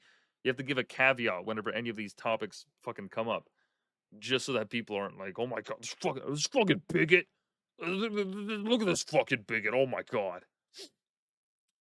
So yeah, I want to cut noise. I want to cut the amount of noise that exists in the political process. I want to make it clean, easy to understand, and give people steps to actually do some cool shit and affect their neighborhood and have agency and care about where they live and pick up after themselves and clean their block and participate and volunteer and just do stuff. Just do stuff. Because you can just do stuff. That's the white pill way. You can just do stuff. I'm gonna say that till the fucking day I die. In any case, there's a lot of these resources, right? There's even some on the Toronto Police. They have a whole portal. They have all these angles for data analytics, major crime indicators, shooting and firearm discharge, homicide, assault. Like, look at all this data. Hate crimes. Oh, hell yeah. You know what? Let's see the hate crimes page. How's their, is there a map?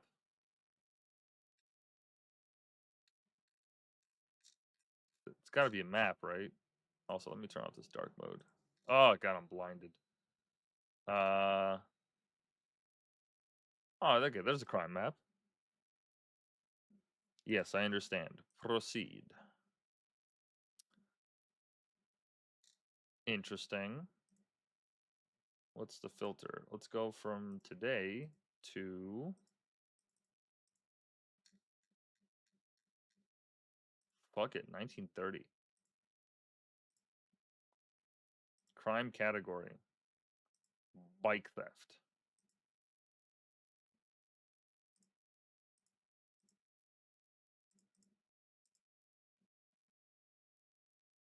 Really?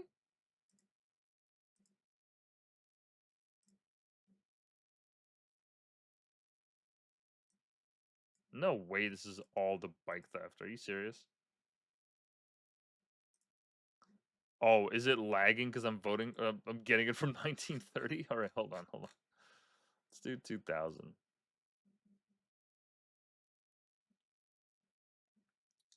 Really? No way this many bike... No, it's got to be way more that have been stolen since then. Are you kidding me? There's no fucking way. Who the hell steals a bike all the way up here? What is wrong? Oh my... What the fuck? Where is that? It's like in the middle of... Oh my... In like the suburbs. What is wrong with you?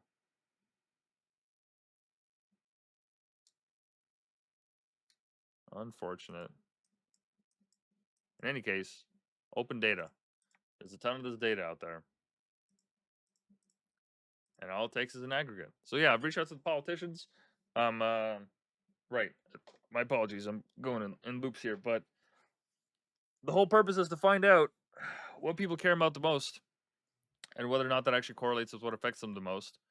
And then pick a group of issues, maybe like 3-4 things that can kind of unite Torontonians around a topic. And then slowly build out the platform with like some kind of an algorithm or an LLM that I have no idea how I would even make that. I don't even know how I'd approach that, but I want to build it. And there's plenty of open source stuff out there. So I am hopeful that I'll be able to build it as AI gets better and better and better. Fuck it, I could just vibe code this whole fucking thing. Hopefully, because I've never written a single line of code in my life. But hey, where there's a will, there's a way. So yeah, eventually build out the platform, have an algorithm that's able to recommend stuff to you depending on your age range and what you're interested in and so on and so forth.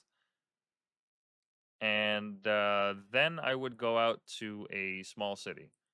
I would try to find a city where this data also exists which it does actually. The last time I looked it up, there was a city. I think there was a city up north. Government website that keeps track municipal Ontario government website that keeps track of conflicts of interest for politicians. There's a website that I think I showed last stream where it was, as I searched here, there's a website that tracked the conflicts of interest that various politicians had because they had to self-declare it. I think that's, yeah, Town of Essex. Declaration of Interest Registry.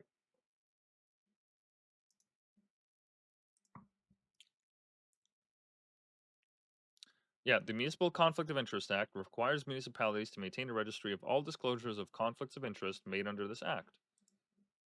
There's all these declarations. Oh, this is a different town. But in any case, yeah, since 2019. Look at this. All this, right? And what is the town of Essex? Right, where's the town hall?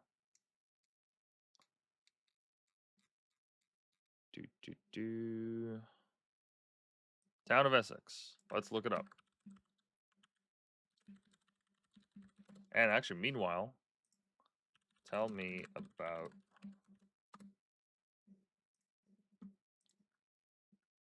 Let's see what their population is. Town of Essex. Oh my god, they're so small. Look at this.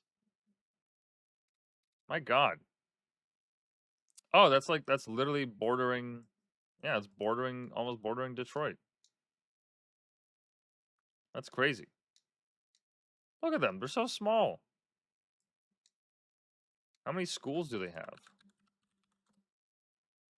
1, 2, 3, 4, 5. They have 5 schools. How many libraries do they? Or actually, movie theaters. They don't even have a movie theater. They have a Canadian Tire. How many LCB? They gotta have an LCBO. No way. Oh wait, hold on. No. They got it. Yeah, there you go. Jesus, I was gonna say if they didn't have an LCBO, holy shit. Do they have a beer store? Oh, you gotta have a beer. Yeah, you goddamn right. You gotta have a beer store. And a Circle K. Let's go. Do they have McDonald's? They gotta have McDonald's. Oh yeah, there we go. Yeah, see? Small town though. Small as shit. I mean, look at it. It's a satellite. It's mostly just houses. And farm fields. Yeah. One no frills. Yeah, a bunch of small businesses, some suburbs. Or I guess it's just country 11. Right? What is the population? Tell me about the town of Essex in Ontario. Population, main industry, etc. Let's see what this says.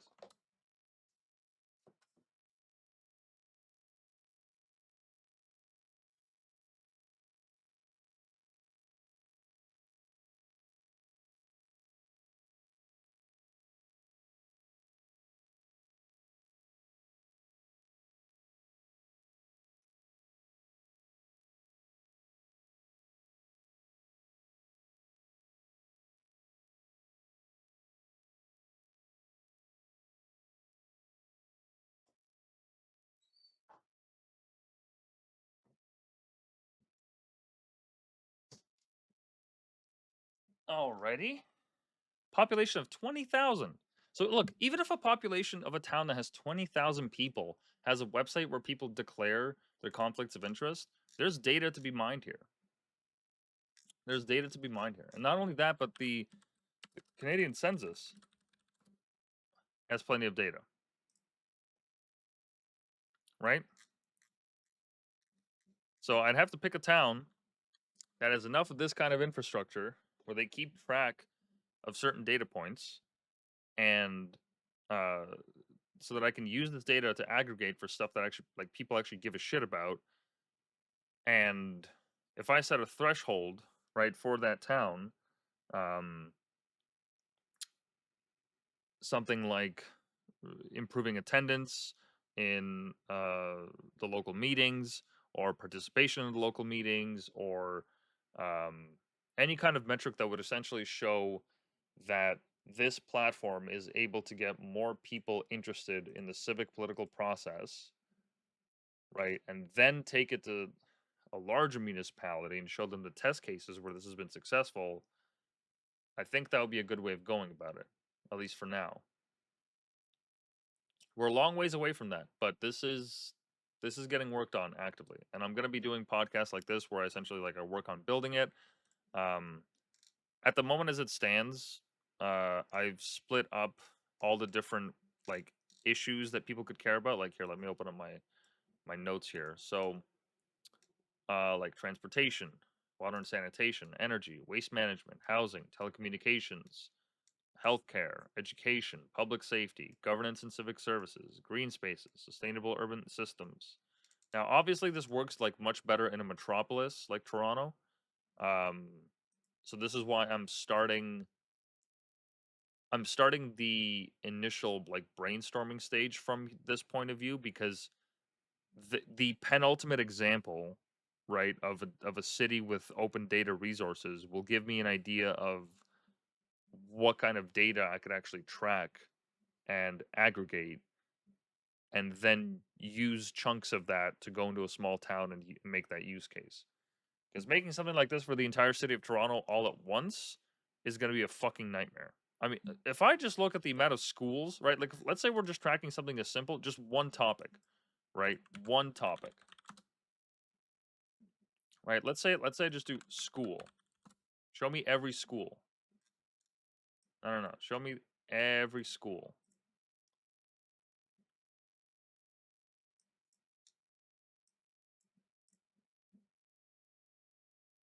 Hold on.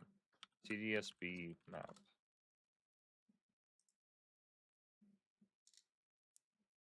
Entire city map. Like, if I was to track as something just as, not as simple, but just one of these topics, right? Like just the schools. Like, where does it even, look at this list. All these schools here. Well, these facilities, rather. Right? There's how many? Gee, this PDF is fucking lagging as I'm scrolling through it. How big is this thing? Jesus Christ. Let me actually see. Give me 1 second.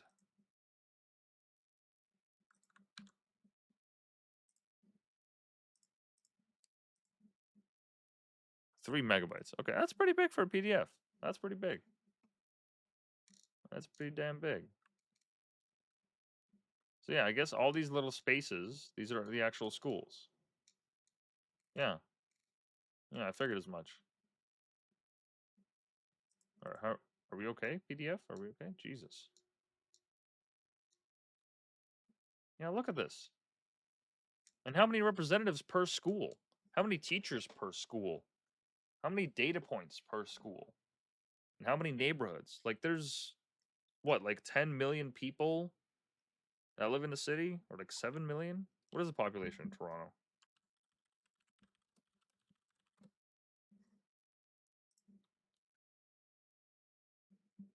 Oh, my mistake. I am way off. It's not even 3 million. Largest city in Canada. Whoa.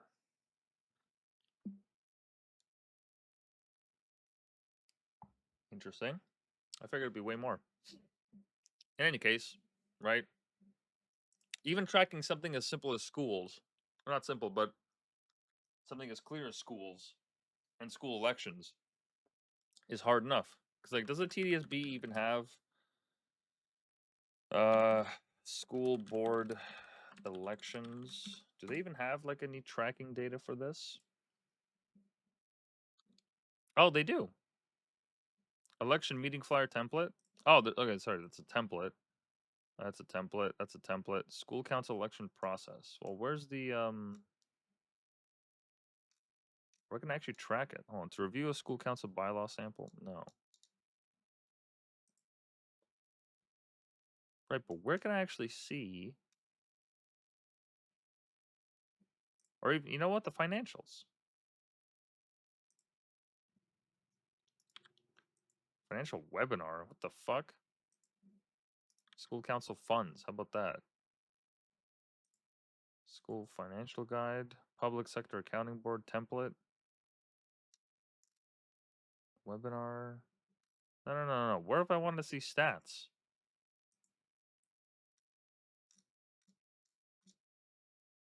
How to get involved. That's why. Parents and caregivers, student well-being, engagement, school councils, bylaws, members, school messenger. What's this? Communication tool used by TDSB to share information. Oh, okay, gotcha. Financials. This puts me back to here. What the fuck? Wait, so hold on. All right, let's look for this example. If we're talking about schools, where can I go to see how the budget of the TDSB is spent? Because recently they had an announcement where, what was it, TDSB budget cut? They had some news where, like, yeah, they proposed cuts to music education for kids. They're grappling with a $58 million deficit, so they're like, fuck it, let's take the instruments away from kids. Like, what's wrong with you? Why would you do that? You can't find any other way to cut costs or to raise funds? Like, what the fuck? Taking instruments from kids? Here's comprehensive breakdown, report breakdowns, revenue sources, expenditure trends. Okay, but where is this? Where's this from? Portals. It's from portals. Okay, I don't like that I can't navigate that. That's not cool. What about the budget? There we go.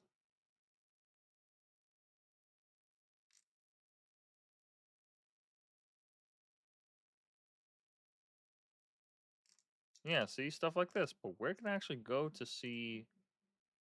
Okay, where can I actually go to see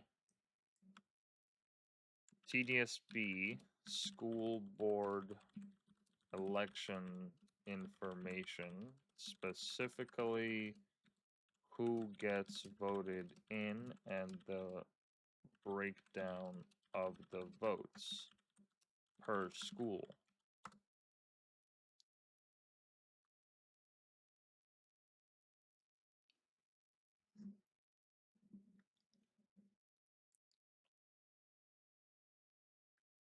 Because there's got to be something here.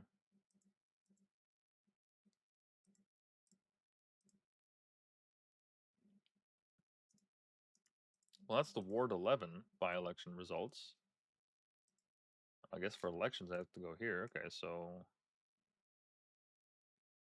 Charles School Board, Ward 11.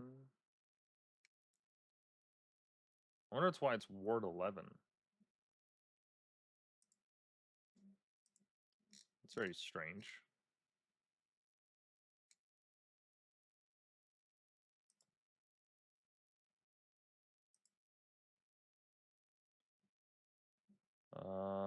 Let's see here. Unofficial resulting from technical media staff set the election results. General election, school trustee office. I guess this is it. Yeah, and here are the results.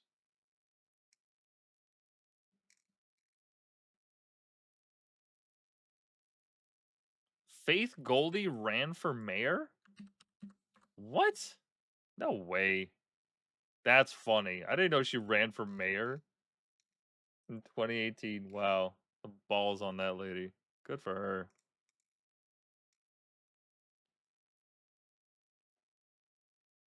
Michael Ford. Who's Michael? Is he one of the Ford brothers? Interesting. In any case, right? Like look at how far I had to go to get that data. So we can aggregate it. And yeah, for volunteering, I figured it would also be a good idea to include some volunteering for like churches, local volunteering orgs, homeless shelters, youth programs, animal shelters. Because there's plenty of different ways that people can get volunteer. Like it doesn't mean that you have to go to a soup kitchen. I know that there's a place in Toronto that you can just drop off baked goods. Toronto homeless charity that takes baked goods as donations. Like, this is actually a good thing for people that are like getting into baking and you want to have the largest impact on the most amount of people.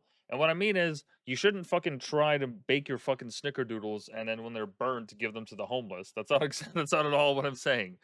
What I'm saying is, if you like to bake, right, which is actually like relatively cheap if you make like something like bread or even basic like brownies or cookies or what have you, and you want to do your part for the community, you could just bake some goods and drop them off, right? And food banks too. There's a lot of food banks that take that kind of stuff.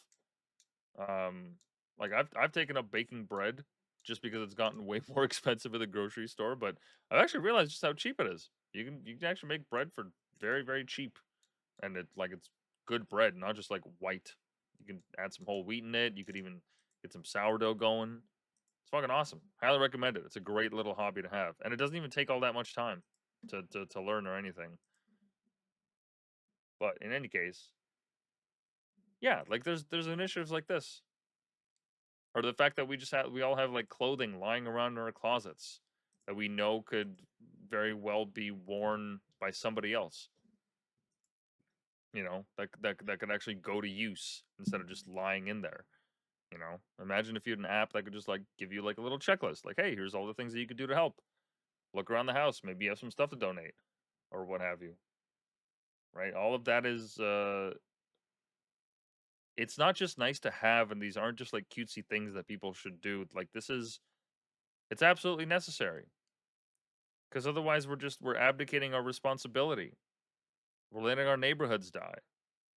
We're letting the social contract die anytime that we don't participate in it. Like there have been so many videos that I've seen of people in the city, like fucking let me see here. Toronto streetcar smoking. Like, oh great, this is nice. On the Toronto streetcar. Dude straight up just fucking balling up. Oh, that's cool. Oh, dude, you're so cool. You're so fucking cool, dude. Holy shit, dude. You're just browsing your phone, just chilling there. Whoa.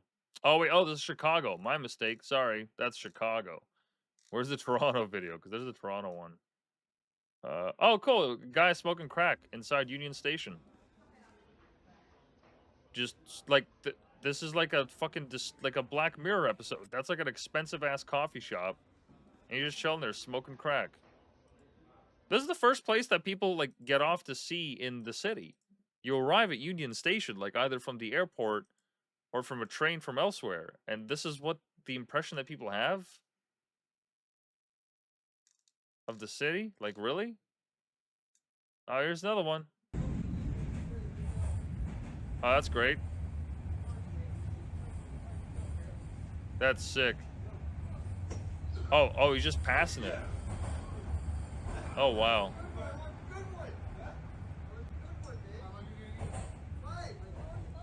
Wow, that's great. That's awesome. Oh, more meth. That's lovely. That's great. This is just being done out in the open.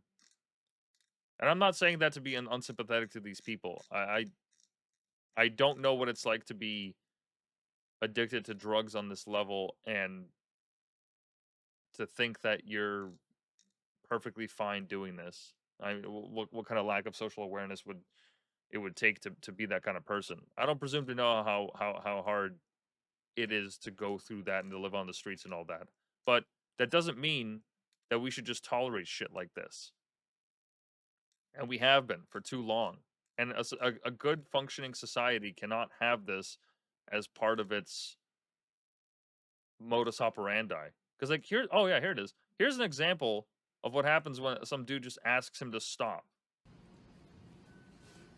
What are you doing? Just put out the joint. What the fuck are you doing? Put out the joint.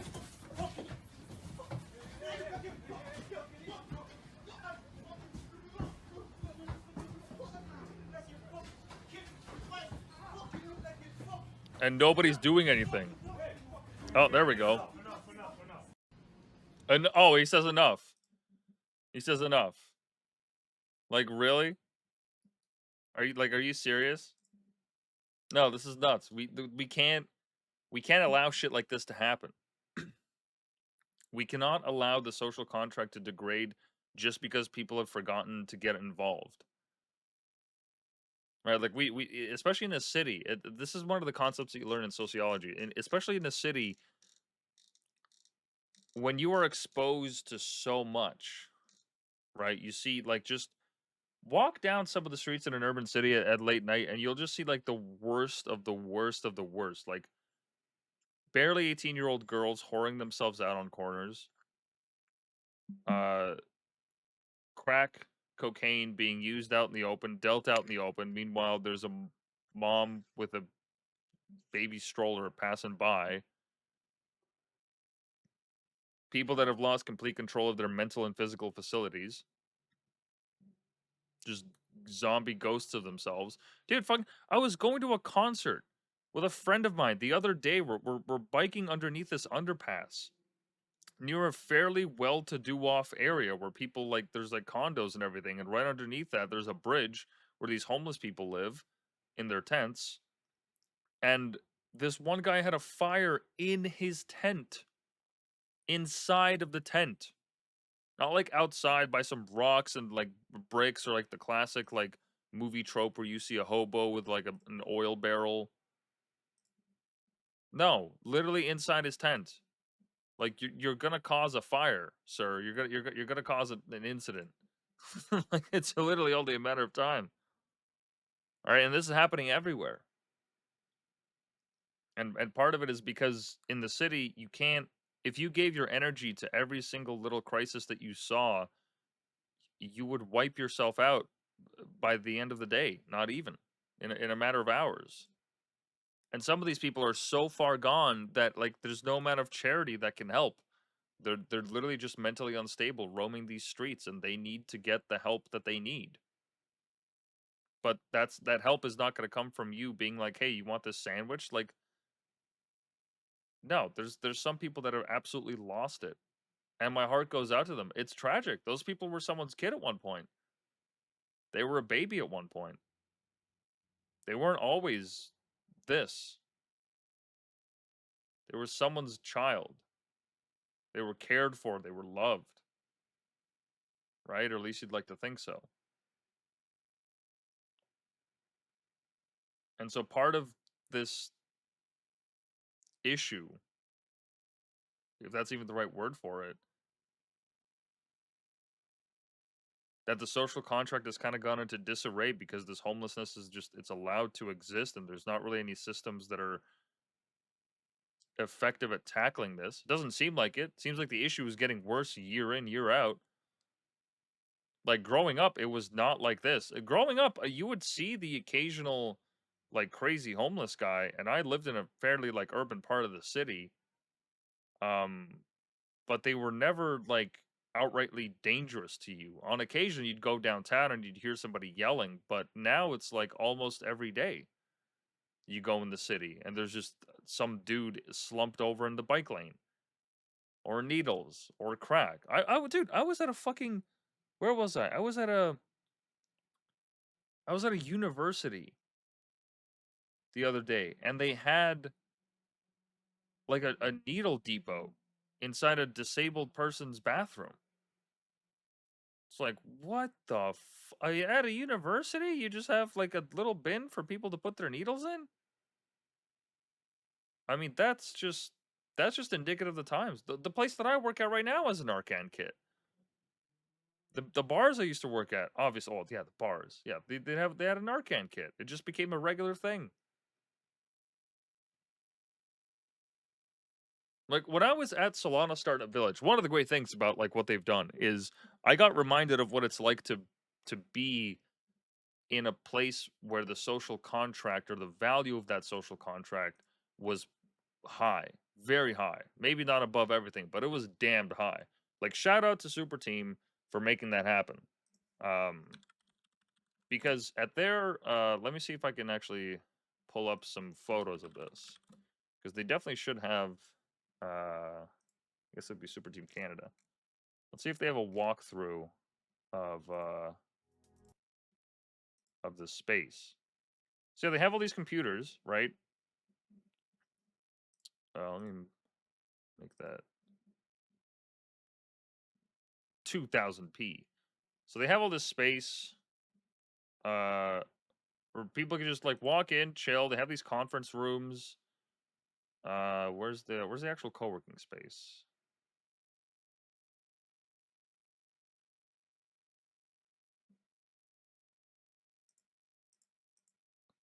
No, this is all, like all the chill stuff. Where's okay? See, like monitors, right? Like so, these monitors they had set up for people. You can just walk in, plug in, and you're good to go. You just sit down and that's it. You want to go get a snack, get a coffee, whatever. Like, yeah, by all means, just leave your computer there. Nobody would touch it. Nobody would touch it. You'd come back an hour later, your stuff is still there, right?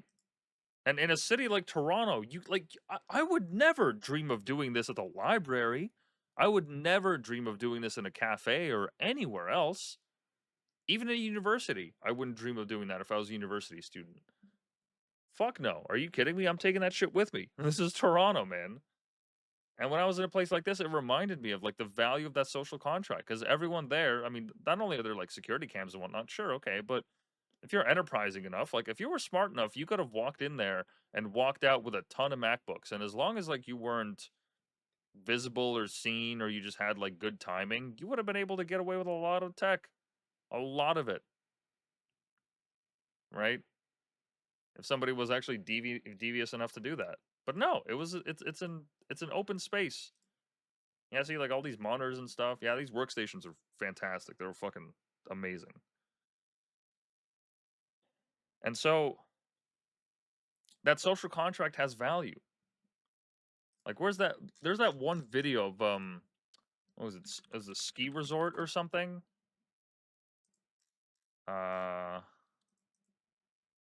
I don't know if I'm going to pull it up.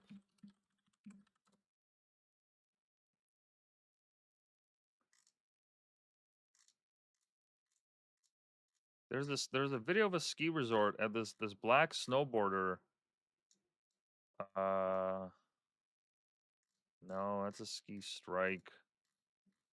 There's a video I saw a while back of this black snowboarder just being amazed at the fact that he was in this European place and he's like, "Oh my god, like not at all in America. I don't have to worry about this."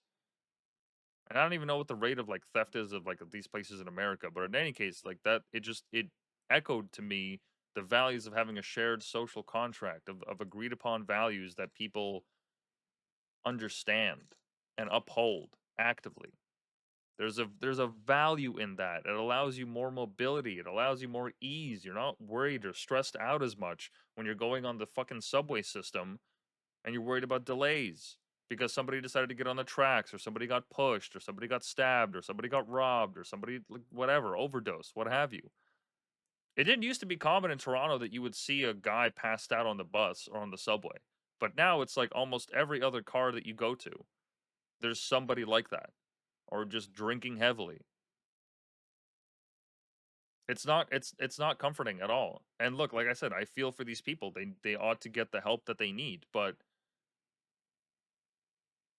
them hanging around at the subway station, and especially those that are mentally ill to the point where they are a danger to themselves. Like the amount of people I've seen like go around, wave their arms or yell angrily at people or just get into arguments for no reason. Those people are just a ticking time bomb. Like all those, like it was funny and all, right, to see those guys smoke crack and whatnot. Yeah, crack doesn't make you a friendly person. I don't know if anyone's been around that many people that have smoked crack before. I don't think I have. I don't even think I've been around people that smoke like cocaine or meth or anything like that. But from what I've heard, it's not exactly a pleasant experience. You don't exactly turn into like a fun-loving guy. You know, like that shit makes you go crazy. And if you're already crazy, that only adds to it. So yeah, like the revitalization of the social contract is a must. It's a must. It has to exist. It has to exist. And it does exist in Canada too, like in a lot of communities, in a lot of places. And I'm blessed to live in a place where even with all these negative things that I've mentioned, if you're stuck on the side of the road, downtown or what have you, and it's snowing, people will come and they will help. People will come and they will help, and that is one of the things that I love about the Canadian spirit, is that that's the reputation that we have, because that's what people do, and it's great.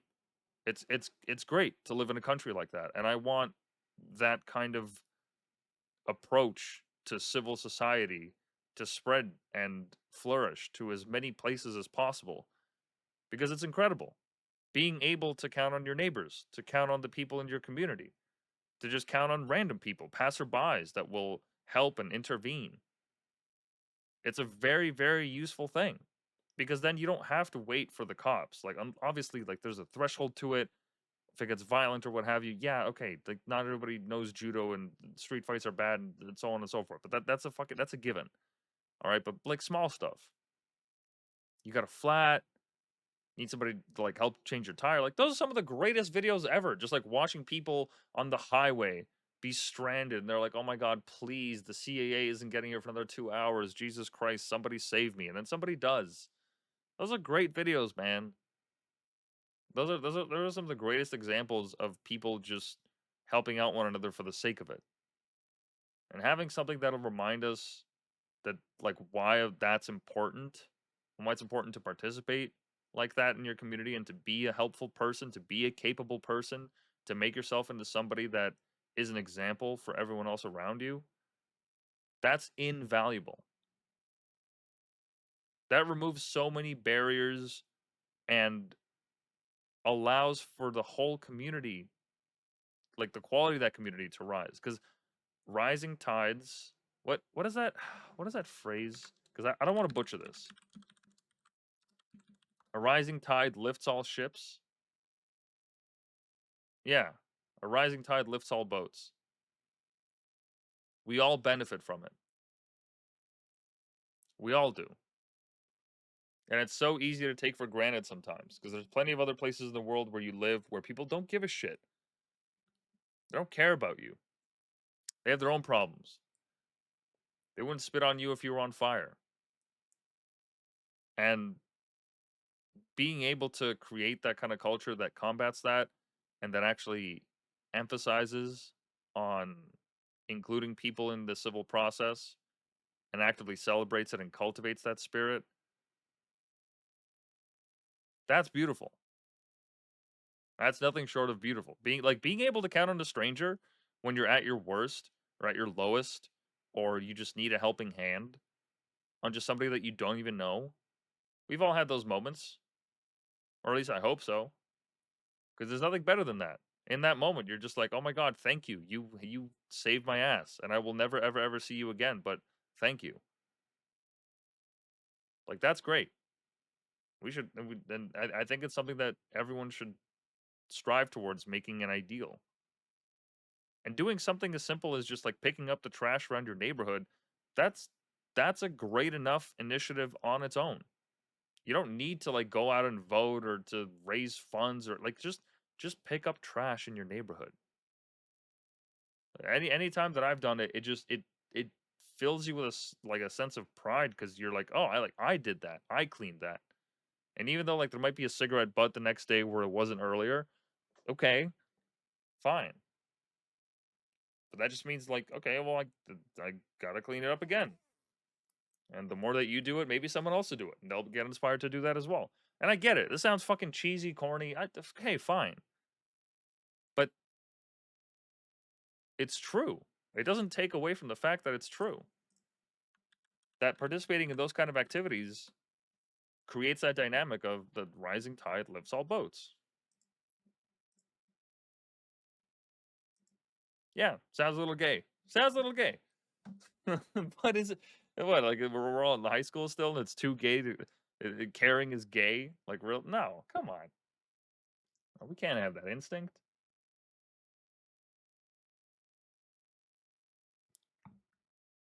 Because when shit goes down, when real shit goes down, if the power's ever out, if the water's ever out, we're gonna have to rely on our neighbors. You're left with no other choice. And if you live in a neighborhood where you don't know anybody, you haven't made any connections, you don't really know the people around you, it's that much harder. It's that much harder to rely on them. So in any case, that's it's my little spiel. Yeah, so the Whitepill project, part of that is this platform where I don't know what this is gonna look like. I don't know what the timeline is, but I'm gonna keep working on it because I know that this is something that's valuable and that a lot of people would benefit from, myself included. And it actually reminds me, one of the interesting things that I realized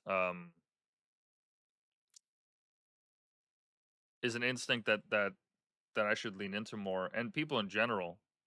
It seems as though frustration is a great is a great place of inspiration. Like, because when you're frustrated with a problem, regardless of what it may be, right, and you want to solve it, if you go just one step further, being like, oh, I can actually turn this into something that could solve that problem for a lot of people, not just me. Because chances are, if you're having that problem, somebody else has had it before. And being able to come at it from a position of, okay, let me build something that I can benefit from, but that will, in extension, allow other people to benefit from, is like at least one of the few like fundamental ideas that I've found interviewing all these people that are creating cool shit with crypto. Is they'll think like, man, like how come this doesn't exist, or how come like this problem exists? And they're like, well, why don't I just make it? Why don't I just take the time to make it? Because there's so many resources out there, so many free tools, so many people that you can ask for advice, so many people that are willing to give you the time of day that will actually make that a possibility. Like one of the guys that I interviewed, he was essentially talking about how on pump.fun, right, going back here, there's a problem with what are called snipers. And snipers are people that will initially, when a coin is launched, they will do their damnedest to enter the market at as much of a favorable position as possible. So if I scroll all the way back here, right, people that will essentially buy the shit out of the coin when it's at 0.02 SOL, and then when it goes up, they'll just dump it, right? Like in this little graph right here. Right, you'll buy here, and then you wait until the market climbs, and then fucking sell off, right? And so he just kept getting frustrated with this because it just essentially made launching a coin or a token for any number of purposes that much more difficult because there's an AI bot that's just circling the net looking for the best margins to buy and sell at, where people can just essentially automatically make money, right? So he made this app where you could create a stopgap measure so that, let's say, for the first 6 or however many hours of launching the coin, the fees to process the transactions, which you can also manually set, would be too high to actually be favorable for a trade. Right, so the AI would go in, or the automated tool would go in, buy the coin, realize, oh, the fees are too high. Fuck it. All right, I'm gonna not buy this coin because it's just not worth it. When in reality, like 6 or however many hours later, you get to proceed with purchasing the coin and the regular fees. So that helps like eliminate that problem. Right? So yet again, another example of somebody being like, huh, that's a very frustrating problem because now creators, people that are actually trying to build cool stuff off of the blockchain here, that are like trying to launch these products, or people that are just, want to make money with an influencer coin, as is their right. They get obliterated by these snipers who buy early and then they sell off as soon as it, goes high enough and their margins are worth it. And then the whole chart just looks like shit. Right? I mean, this coin is not a good example because it just kept rising. It's at 3.03 SOL. But there's plenty of examples of like, you know what? Let's look at featured. This coin here. Oh, it's still going. It's still going. Let's see if we can find one that's actually gone down. Yeah, like see like this. It buy a ton of supply, and then immediately sold off once it reaches a certain market cap. And now this project, there's a good chance that unless it goes up, it's just going to depreciate in value, and then it's going to go by the wayside. Then it becomes another fucking shit coin that that just gets absorbed into the pub.fun landscape. Whereas with his app, it allows you to kind of stopgap that. So in any case, frustration. That's a great great source of inspiration I've heard, or I've learned, rather. Because even this politics stuff, the reason that I want to build something with this is because I got frustrated with the federal politics.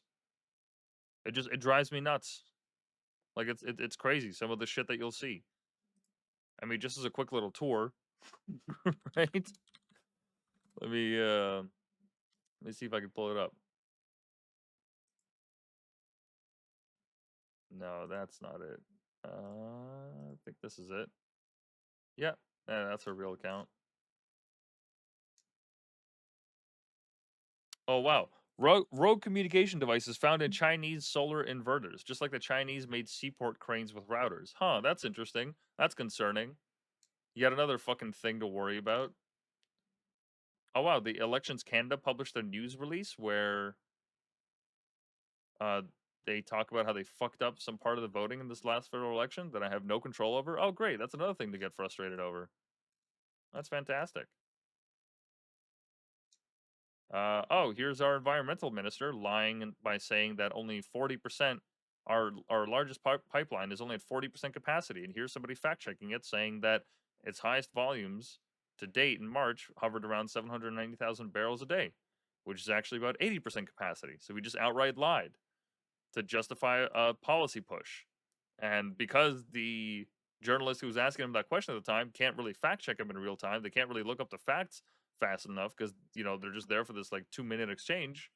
They weren't able to correct him on it until the next day when they ask him on it. And then he's going to say something else. And then it's this whole fucking cat and mouse game of them just going back and forth and back and forth and back. Like, for example, this is a funny one. I love these like little stories because these are actually hilarious. So former journalist Evan Solomon, this guy right here, who actually used to work for CBC from what I remember, who actually got caught in a scandal with our current prime minister, where he was, I think he was selling him paintings at a discount or some shit, or introducing him to the sellers. Like, what's the Evan Solomon scandal? Let's look it up here so that I'm not just talking shit. Yeah, it was fired in 2015 after it was revealed he used his position to broker art deals and take secret commissions from wealthy individuals he interviewed on his shows. So he would interview people on his show on CBC and then use that connection to broker art deals and take commissions from that, a finder's fee. And now this guy is the first ever federal AI minister who also, during the election, posted this image or retweeted it from a fake account called Mark Carney's Ego that says retard bus and World Economic Forum. Like, this journalist retweeted this photo, not thinking anything of it because he didn't fucking care to read or look into it. And this is the guy that's head of AI safety? The first federal AI minister? Really? This guy with his sharp eye and also like had a huge conflict of interest working for the national newspaper, national media conglomerate, the government owned media. Like, yeah, like I can't be bothered because when I read shit like this, it's just infuriating and it reminds me like, oh, this is just, it's just noise.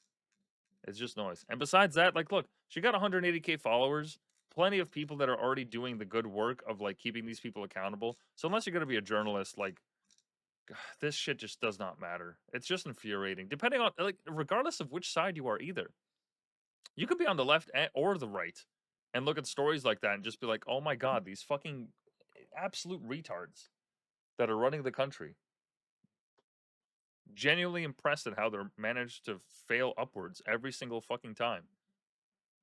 Like, yeah, these issues, they don't actually matter. None of us have control over it. It's good to just keep in mind. It's good to stay in touch from what I've learned, you know, to understand what's going on. Like, yeah, it's actually good to know that our AI minister did that. Like, that's actually very good, like, very useful piece of information.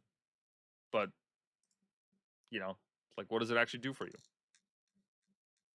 You know, it just whips you up into a frenzy. Or they'll probably go on ground.news. Putin will not attend Ukraine peace talks in Turkey. Who cares? Who gives a shit? BC Premier announces trade mission to Asia, but not to China. Oh. Like, all of this coverage is just, it's just noise. Not all of it, but a good chunk of it. So yeah, we'll see what happens with the platform as it grows. I'm going to keep you guys posted on the developments of it. Let me just check the stream time here for 2:15. I think we're going to end it off soon. We're getting to 9:30. Another update for the channel. I'm going to be working on setting up donations. So if you like what I do and you want to help out and allow me to escape the wage cage and eventually be able to do stuff like this full time, have cooler guests on, because like I said, I've recorded at least, I think, 4 or 5 other episodes that I need to edit. So they'll be out hopefully by end of day tomorrow, which is Thursday the 15th of May. I'm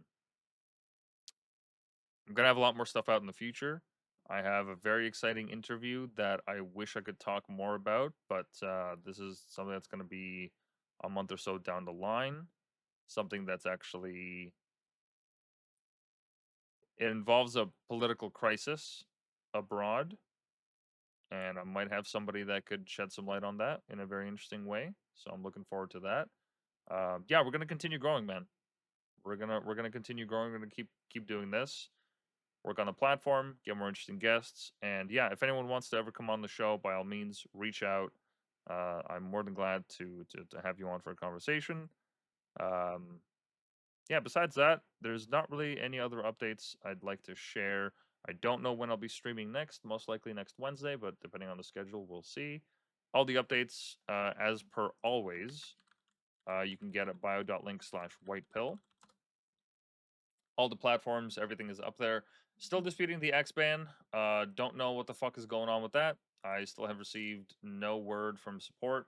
I keep submitting appeals, but seems like they're falling on deaf ears. So we're gonna keep trudging along regardless, and see what happens. So yeah, join the Discord.